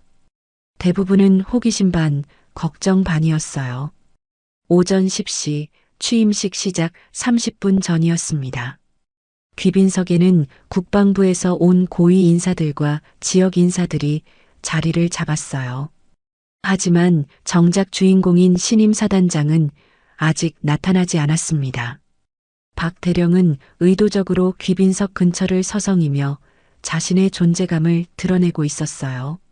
그는 여전히 신임 사단장을 깎아내릴 기회를 노리고 있었습니다. 참 신기한 일이야. 여군 사단장이라니. 세상이 많이 변했어. 박 대령이 주변 사람들에게 일부러 들리게 중얼거렸어요. 일부는 그의 말에 동조하는 눈빛을 보냈지만 대부분은 불편해했습니다. 취임식 시작 5분 전 갑자기 부대 입구 쪽에서 소란이 일었어요. 검은색 정장 차림의 여성이 당당한 걸음으로 연병장을 향해 걸어오고 있었거든요. 단정한 단발머리와 반짝이는 계급장이 햇빛에 빛났습니다. 박 대령이 그 모습을 보고 눈을 크게 떴어요. 뭔가 익숙한 얼굴이었거든요. 며칠 전 정문에서 쫓아냈던 그 여군과 너무나 똑같아 보였습니다. 설마. 아니야, 그럴 리가 없어. 박 대령은 고개를 저으며 자신의 생각을 부정하려 했어요. 하지만 점점 가까워지는 그 여성의 모습을 보니 확신이 서기 시작했습니다. 분명히 며칠 전에 본 그 여군이 맞았어요. 저 여자, 혹시? 박 대령의 얼굴이 점점 하얗게 변해갔습니다. 끔찍한 예감이 들기 시작했거든요. 만약 정말로 자신이 쫓아낸 그 여군이 신임 사단장이라면 그때 사단 참모장이 마이크를 잡고 연병장에 울려 퍼지는 목소리로 외쳤습니다. 전 장병 차렷, 지금부터 제7기계화 보병사단 신임 사단장 장은정 소장님께 전 장병 차렷, 지금부터 제7기계화 보병사단 신임 사단장 장은정 소장님께 경례. 참모장의 우렁찬 목소리가 연병장 전체를 가득 채웠습니다. 순간 모든 장병들이 일제히 충성을 외치며 바른 자세로 경례를 붙였어요. 수백 명이 동시에 외치는 함성이 하늘을 울렸습니다. 하지만 이 극적인 순간에 한 사람만은 완전히 얼어붙어 있었어요. 바로 박 대령이었습니다. 박 대령의 얼굴은 순간 새하얗게 변했습니다. 며칠 전 정문에서 자신이 모욕하고 쫓아냈던 바로 그 여군이 신임 사단장이었던 거예요. 장은정 소장이라는 이름을 들은 순간 그의 머릿속은 완전히 하얗게 변해버렸습니다. 손에 들고 있던 군모가 힘없이 바닥으로 떨어졌어요. 아니야. 설마. 박 대령이 중얼거리며 뒷걸음질 쳤습니다. 하지만 현실은 냉혹했어요. 며칠 전 자신이 길 막지 말고 꺼지시오. 여자 주제에 서류나 정리했겠지라며 온갖 모욕적인 말을 퍼부었던 바로 그 여군이 지금 자신의 최고 상관으로 서 있었거든요. 장은정은 당당하게 연병장을 가로질러 걸어왔습니다. 검은 정복이 햇빛에 빛나고 있었고 가슴에 달린 수많은 포장과 메달들이 그녀의 화려한 경력을 증명하고 있었어요. 무엇보다 그녀의 얼굴에는 차분하지만 강인한 미소가 떠올라 있었습니다. 박 대령은 급하게 다른 간부들 사이로 숨으려 했어요. 하지만 장은정의 예리한 시선이 이미 그를 포착하고 있었습니다. 그녀는 연단에 오르기 전에 잠시 멈춰서서 박 대령을 똑바로 바라봤어요. 저기요. 박 대령이 갑자기 큰 소리를 쳤습니다. 모든 사람의 시선이 그에게 집중됐어요. 이미 패닉 상태였던 그는 마지막 발악을 하려는 듯 했습니다. 여기 뭐하러 오셨나요? VIP석은 장군급만 앉는 자리인데요. 박 대령의 목소리가 연병장에 울려 퍼졌습니다. 모든 장병들이 당황한 표정으로 서로를 바라봤어요. 무슨 일이 벌어지고 있는지 이해할 수 없었거든요. 신임 사단장에게 대령이 저런 말을 한다는 게 말이 안 됐습니다. 참모장 김준석 대령이 급하게 박 대령에게 다가갔어요. 박 대령, 지금 뭐라는 거요? 저분이 바로 신임 사단장님이시라고요. 뭐라고요? 말도 안 돼. 저 여자가 사단장이라고요? 며칠 전에 여기 와서 길 물어보던 그 여군 맞잖아요. 박 대령이 완전히 이성을 잃고 소리쳤습니다. 이제 모든 사람이 무슨 일인지 대충 짐작할 수 있었어요. 분명히 며칠 전에 뭔가 문제가 있었던 것 같았습니다. 장은정이 조용히 연단에 올라가 마이크 앞에 섰어요. 그리고 박 대령을 향해 부드럽지만 차가운 미소를 지었습니다. 박영수 대령님, 며칠 전 정문에서의 일 잘 기억하고 계시겠죠?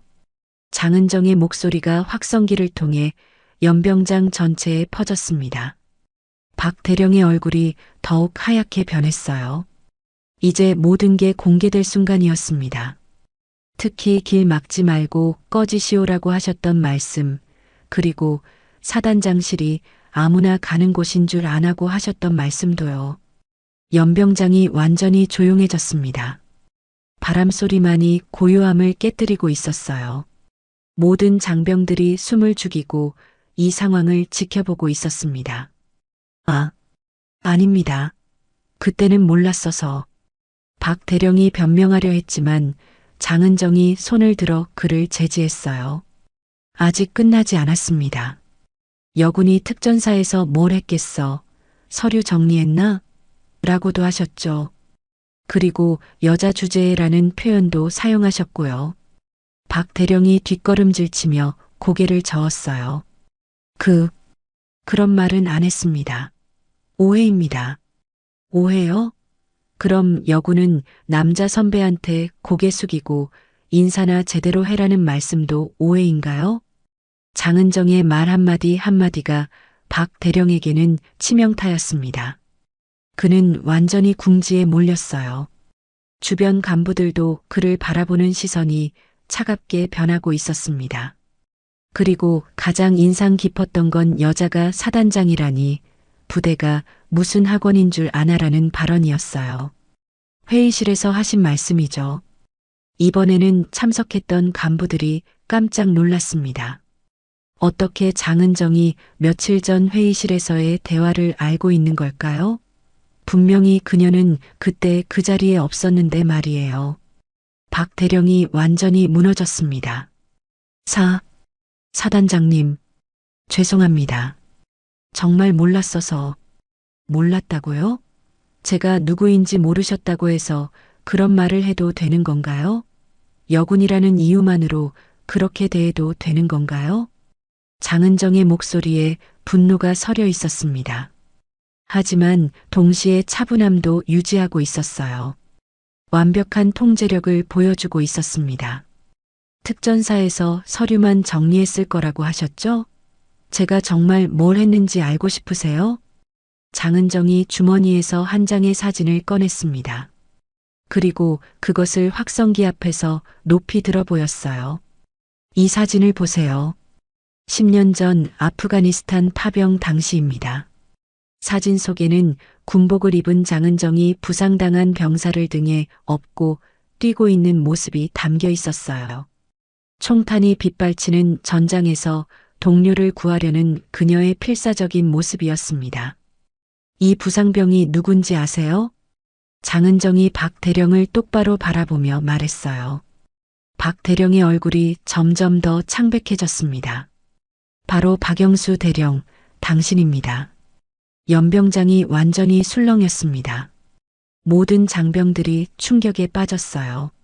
신임 사단장이 10년 전에 박 대령의 생명을 구했다는 사실이 드러난 거였습니다. 박 대령은 그제야 기억이 났습니다. 10년 전 아프가니스탄에서 자신이 적의 매복 공격을 받아 부상당했을 때 누군가가 자신을 등에 업고 안전지대까지 운반해줬던 일을요. 그때는 너무 다급한 상황이라 구조자의 얼굴을 제대로 보지 못했었는데 바로 장은정이었던 거예요. 사단장님, 그때가 박 대령이 떨리는 목소리로 말했지만 장은정은 냉정하게 말을 이었어요. 네, 바로 그때입니다. 제가 여자 주제에 당신의 목숨을 구했던 그날 말이에요. 5챕터 작성이 완료되었습니다. 다음 6챕터를 이어서 작성하시겠습니까? 제시도 이제 다음 챕터인 챕터 6를 위 챕터와 자연스럽게 이어지도록 작성해줘. 위 가이드라인을 잘 숙지해서 각 챕터 작성 시 정확히 반영해줘. 이때 이야기의 흐름이나 개연성 등이 깨지지 않도록 해줘. 그리고 시청자들로 하여금 끝까지 흥미를 잃지 않도록 이야기를 작성해줘. 글자 수는 공백 제외 2500자에 맞춰서 써줘. 상황을 극적이고 대사는 막장스럽게. 편집. 준비된 극적인 6장 작성.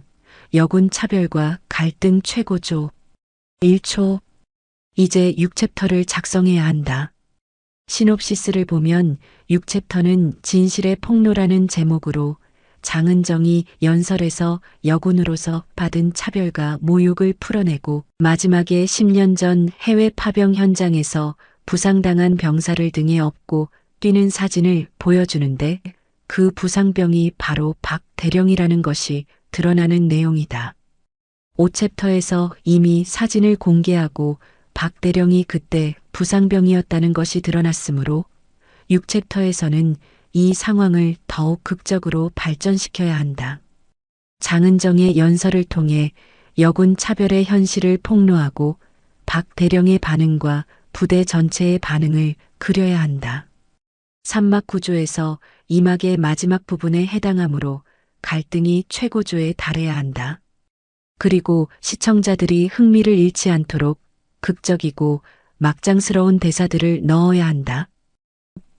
연병장을 가득 메운 정적이 깨지면서 웅성거리는 소리가 여기저기서 터져나왔습니다. 모든 장병들이 믿을 수 없다는 표정으로 서로를 바라보며 수군거렸어요. 신임 사단장이 10년 전에 박 대령의 생명을 구했다는 충격적인 사실이 공개된 후 분위기는 완전히 뒤바뀌었습니다. 박 대령은 그 자리에서 주저앉을 것처럼 휘청거렸어요. 10년 전의 기억이 생생하게 되살아났거든요. 아프가니스탄의 뜨거운 사막, 적의 기습 공격, 그리고 자신의 다리에 박힌 파편으로 인한 극심한 고통. 그때 누군가가 자신을 등에 업고 안전지대까지 필사적으로 뛰어준 일을요. 그때 저를 구해준 사람이. 박 대령이 떨리는 목소리로 중얼거렸지만 장은정은 그의 말을 기다려주지 않았어요. 이제 진짜 이야기를 할 때였습니다. 저는 오늘 여러분께 솔직한 이야기를 하려고 합니다. 장은정이 마이크를 다시 잡으며 연병장 전체를 둘러봤어요. 수백 명의 장병들이 모두 그녀에게 집중하고 있었습니다. 제가 20여 년간 군 복무를 하면서 여군으로서 받아온 차별과 모욕들을 말입니다. 계급이 높아져도 능력을 인정받아도 여전히 시험받는 것이 우리의 현실입니다. 장은정의 목소리가 점점 힘이 실렸어요. 지금까지 가슴 깊이 묻어두었던 상처들을 꺼내는 순간이었습니다. 중2 시절 한 상급자는 제게 이렇게 말했습니다. 여자가 무슨 군인이냐, 집에서 애나 보라고. 대위가 되었을 때는 여군은 보직만 차지하고 실제로는 아무 일도 안 한다는 소리를 들었어요. 연병장의 여군 간부들과 여군 병사들이 고개를 숙였습니다. 그들 역시 비슷한 경험이 있었기 때문이에요. 일부는 눈물을 글썽이기도 했습니다. 소령이 되고 나서는 더욱 심해졌습니다. 여자가 무슨 작전 참모냐, 중요한 임무는 남자한테 맡겨야 한다는 말을 수없이 들었어요. 해외 파병을 지원했을 때는 여자가 전장에 나가서 뭘 할 거냐며 아예 기회조차 주지 않으려 했습니다. 박 대령이 점점 더 작아지고 있었어요. 자신이 며칠 전에 했던 말들이 그대로 재현되고 있었거든요. 여군이 특전사에서 뭘 했겠어, 서류나 정리했겠지라는 발언들이 얼마나 무식하고 모욕적이었는지 깨닫기 시작했습니다. 중령이 되어서도 마찬가지였습니다. 어떤 선배는 제 앞에서 이렇게 말했어요. 여자는 생리 때문에 정상적인 판단을 못한다고 말이죠. 장은정의 목소리에 분노가 서렸습니다.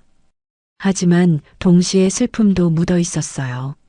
대령 진급 후에는 더욱 노골적이었습니다.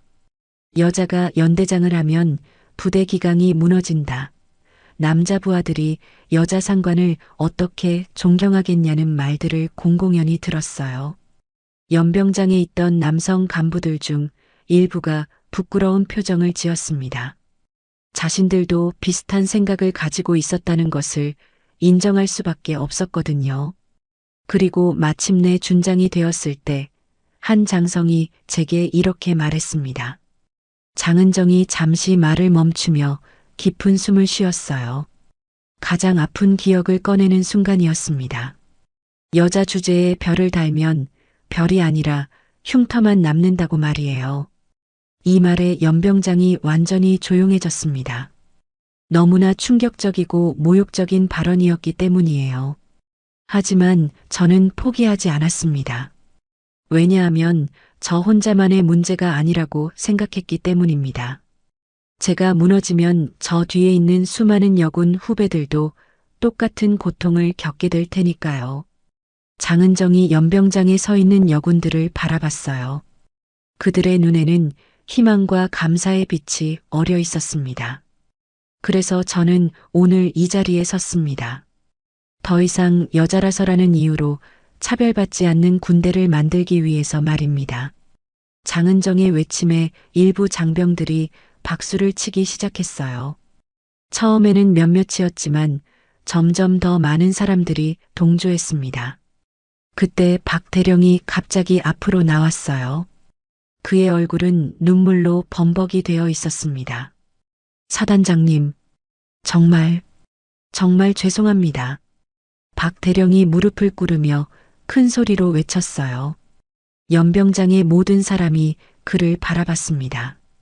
제가 정말 짐승만도 못한 놈이었습니다. 저의 목숨을 구해주신 분께 그런 말을 했다니. 박 대령이 땅바닥에 머리를 박으며 통곡했어요. 하지만 장은정의 표정은 여전히 차가웠습니다.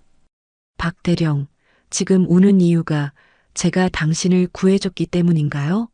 만약 그 사진이 없었다면 여전히 똑같은 말을 했을 거 아닌가요?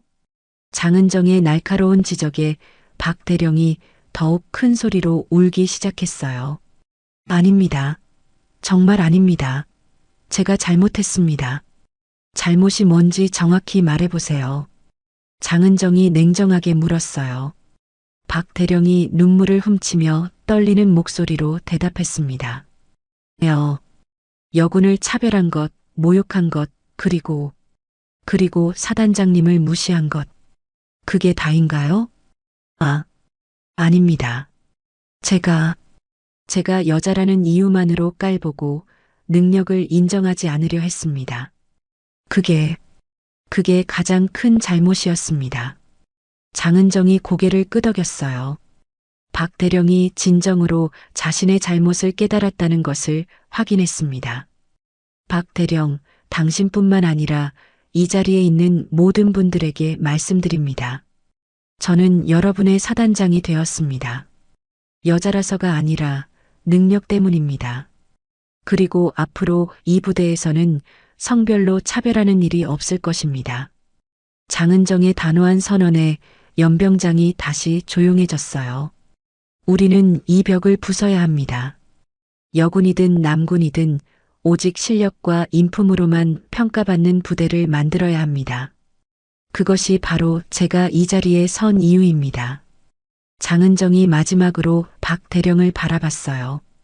그리고 차갑지만 단호한 목소리로 말했습니다.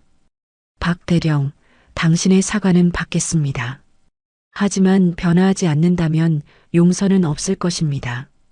취임식이 끝나고 연병장이 해산된 후 부대 전체는 여전히 충격에서 벗어나지 못하고 있었습니다.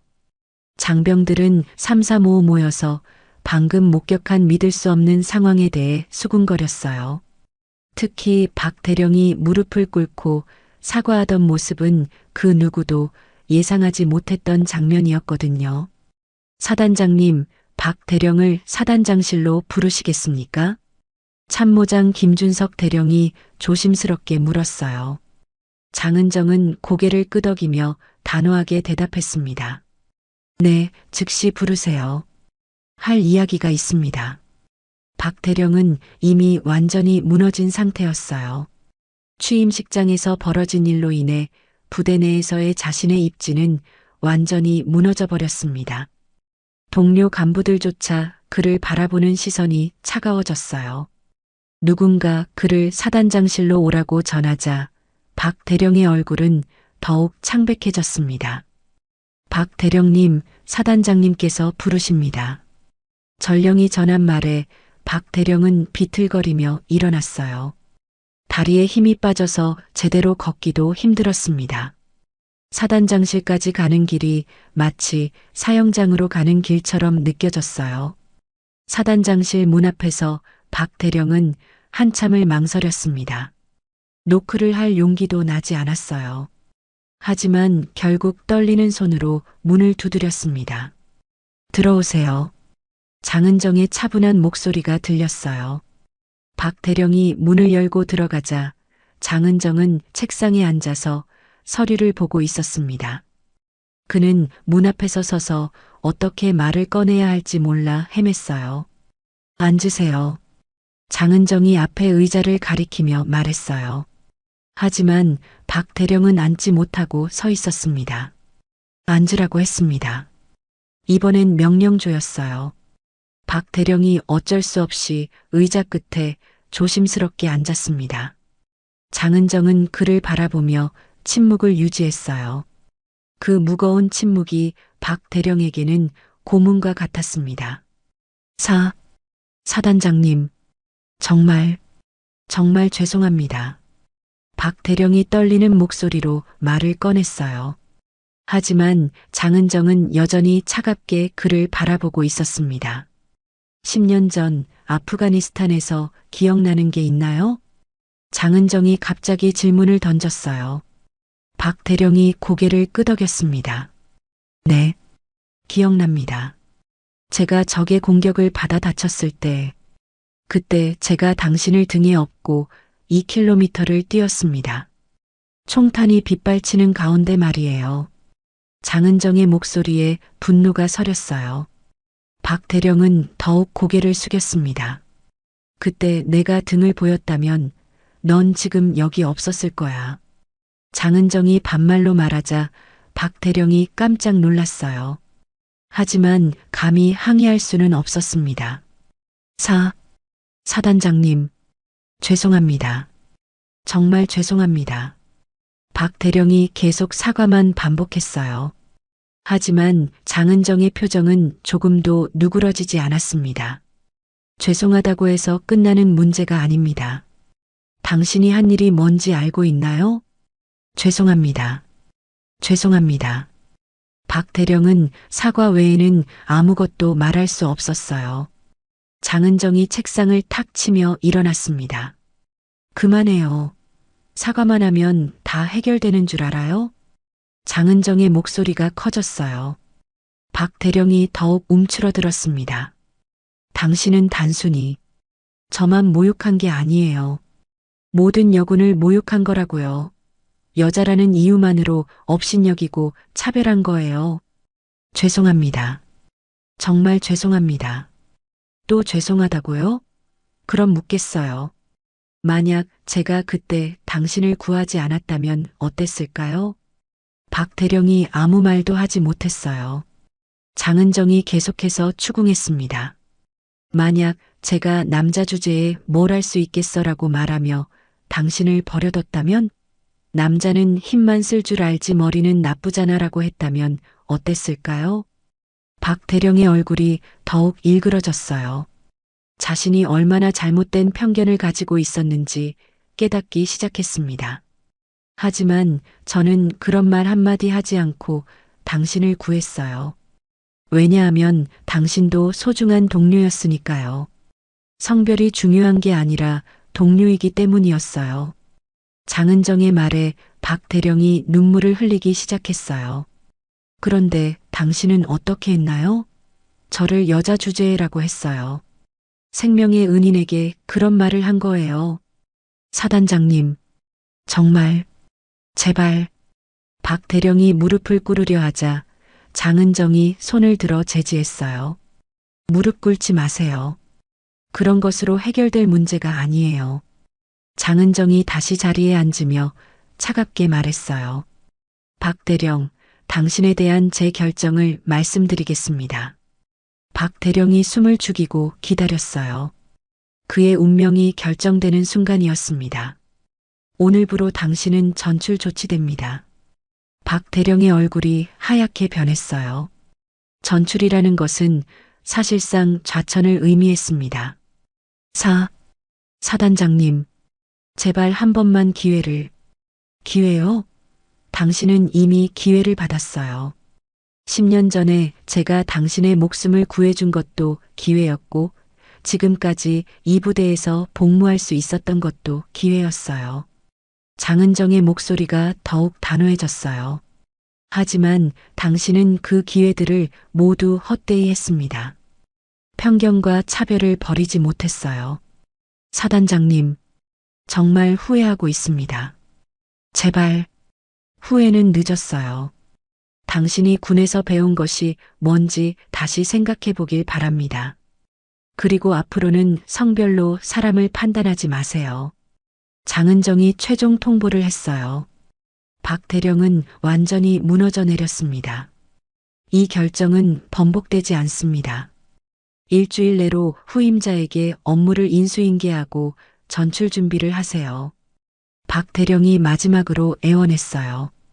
사단장님, 정말 마지막으로 제발 나가세요. 장은정의 차가운 명령에 박 대령은 어쩔 수 없이 일어났어요. 문을 나서면서 그는 자신의 군 생활이 사실상 끝났다는 것을 깨달았습니다. 박 대령이 나간 후 이 소식은 부대 전체로 빠르게 퍼져나갔어요. 장병들 사이에서는 사이다라는 말이 돌았습니다. 오랫동안 부대를 괴롭혔던 박 대령의 전출 소식에 많은 사람들이 속 시원해했거든요. 특히 여군들은 이제야 숨을 쉴 수 있을 것 같다며 안도했어요. 박 대령의 전출 이후 석 달이 흘렀습니다. 제7기계화 보병사단은 완전히 다른 모습으로 변해 있었어요. 연병장에서는 여군과 남군이 구분 없이 함께 훈련을 받고 있었습니다. 과거처럼 여군들이 따로 모여서 별도의 가벼운 훈련을 받는 모습은 찾아볼 수 없었어요. 모든 장병들이 동일한 기준으로 훈련받고 평가받고 있었습니다. 김하나 중위, 사격 성적 1등, 축하합니다. 훈련장에서 교관의 우렁찬 목소리가 울려 퍼졌어요. 김하나 중위는 26살의 젊은 여군 장교였습니다. 예전 같았으면 여군이라는 이유로 제대로 된 사격 훈련조차 받지 못했을 텐데 이제는 당당히 1등을 차지하고 있었어요. 역시 여군들은 집중력이 좋아서 사격을 잘한다니까.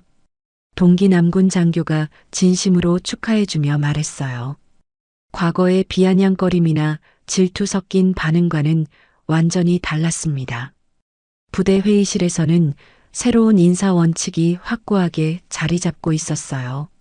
장은정이 도입한 성별 구분 없는 실력 평가 시스템이 정착된 거였습니다. 이제 진급이나 보직 배치에서 성별은 전혀 고려되지 않았어요. 오직 능력과 실적만이 기준이었습니다. 이번 분기 우수 부대원 발표하겠습니다. 참모장 김준석 대령이 회의에서 발표했어요. 그의 목소리에는 자부심이 가득했습니다. 1등 박지영 상사, 2등 이민수 중사, 3등 최영희 일병입니다. 발표된 이름 중 절반이 여군이었어요. 예전 같았으면 상상도 할 수 없는 일이었습니다. 하지만 이제는 누구도 이상하게 생각하지 않았어요. 당연한 결과로 받아들이고 있었거든요. 부대 식당에서도 변화는 확연했습니다. 과거에는 여군들이 따로 구석진 자리에 앉아서 조용히 식사하는 모습이 일반적이었어요. 하지만 이제는 남군과 여군이 자연스럽게 섞여 앉아서 대화를 나누고 있었습니다. 중위님, 어제 전술 훈련 정말 대단했어요. 한 병사가 여군 장교에게 진심 어린 존경의 표현을 했어요. 과거처럼 여군 장교를 우습게 보거나 무시하는 분위기는 완전히 사라졌습니다. 하지만 이런 변화가 쉽게 이루어진 것은 아니었어요. 처음 몇 주 동안은 상당한 저항과 갈등이 있었습니다. 일부 고참 간부들은 장은정의 정책에 대해 공개적으로 반발하기도 했어요. 사단장님, 이렇게 급격한 변화는 무리가 있습니다. 전통적인 군 문화를 하루아침에 바꿀 수는 없어요. 한 중령이 회의에서 항의했던 적이 있었습니다. 하지만 장은정의 반응은 단호했어요. 전통이라고 부르는 그것이 차별과 편견이라면 당장 버려야 합니다. 그것이 진정한 군 정신입니까? 장은정의 강력한 의지 앞에서 반대 의견들은 점차 사라져갔어요. 무엇보다 새로운 시스템의 효과가 명확하게 드러나기 시작했기 때문이었습니다. 부대의 전투력이 눈에 띄게 향상되었어요. 여군들의 숨겨진 재능들이 발휘되면서 전체적인 부대 역량이 크게 늘어났습니다. 특히 정밀함이 요구되는 임무에서는 여군들이 탁월한 성과를 보여줬어요. 이번 사격대회에서 우리 부대가 전군 1등을 했습니다. 이런 소식이 전해질 때마다 부대원들의 자부심은 높아졌어요. 성별 구분 없는 공정한 경쟁이 더 좋은 결과를 만들어낸다는 것을 모든 사람이 실감하게 되었습니다. 어느 화창한 오후, 장은정은 자신의 회색 SUV에 올라타고 있었습니다. 오늘은 국방부 회의 참석을 위해 서울로 가야 했어요. 시동을 걸고 부대를 나서면서 창밖으로 보이는 산등성이를 바라봤습니다. 계절은 어느새 다시 가을이 되어 있었어요. 정말 많은 일이 있었네. 장은정이 혼잣말을 하며 부대를 뒤돌아봤어요. 연병장에서는 여전히 훈련이 진행되고 있었습니다. 여군과 남군이 함께 구보를 하고 있는 모습이 보였어요. 그 모습이 이제는 너무나 자연스러워 보였습니다. 부대 입구를 지나면서 장은정은 정문 앞을 봤어요. 몇 달 전 박 대령에게 모욕을 당했던 바로 그 자리였습니다. 이제 그 자리에는 새로 부임한 젊은 대령이 서 있었어요. 그는 지나가는 모든 사람에게 정중하게 인사를 하고 있었습니다.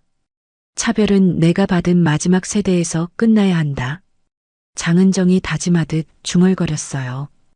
이것이 바로 자신이 이 자리에 온 진짜 이유였습니다. 자신 이후의 여군들은 더 이상 성별 때문에 차별받지 않게 하는 것 말이에요. 그때 멀리서 몇 명의 젊은 여군 병사들이 보였습니다. 이등병 계급장을 단 신병들이었어요. 장은정의 차를 발견한 병사들이 반갑게 경례를 했습니다. 그들의 얼굴에는 희망과 자신감이 가득했어요. 과거의 여군들에게서는 볼 수 없었던 당당함이었습니다. 저 아이들은 다를 거야. 장은정이 조용히 미소 지으며 생각했어요.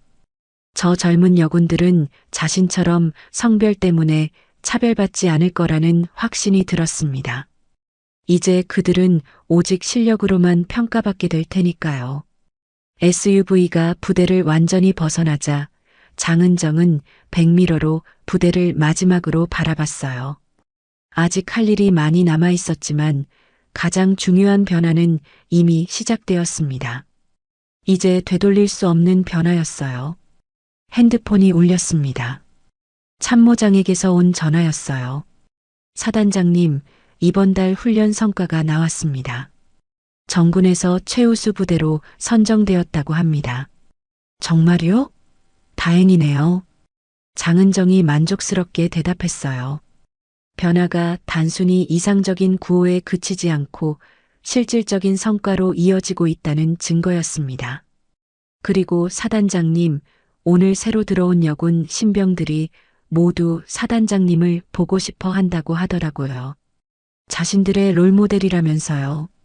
이 말을 들은 장은정의 눈가에 미소가 번졌어요. 자신이 꿈꿨던 일이 현실이 되고 있었습니다. 더 이상 여군들이 군대에서 주눅 들지 않는 세상 말이에요.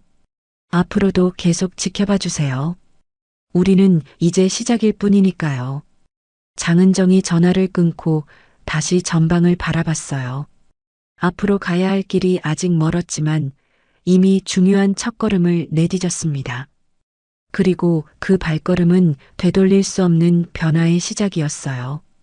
우리가 보는 건 겉모습일 뿐입니다. 권위와 힘은 계급장이 아니라 사람이 쌓아온 길에서 나옵니다. 말 한마디가 평생의 인연을 살리기도 끊어내기도 합니다. 존중은 손해가 아니라 가장 확실한 안전망이죠. 당신이라면 처음 만난 사람에게 어떤 말을 건네시겠습니까? 지금까지 인생은 옆집 사연이었습니다. 시청해 주셔서 감사합니다.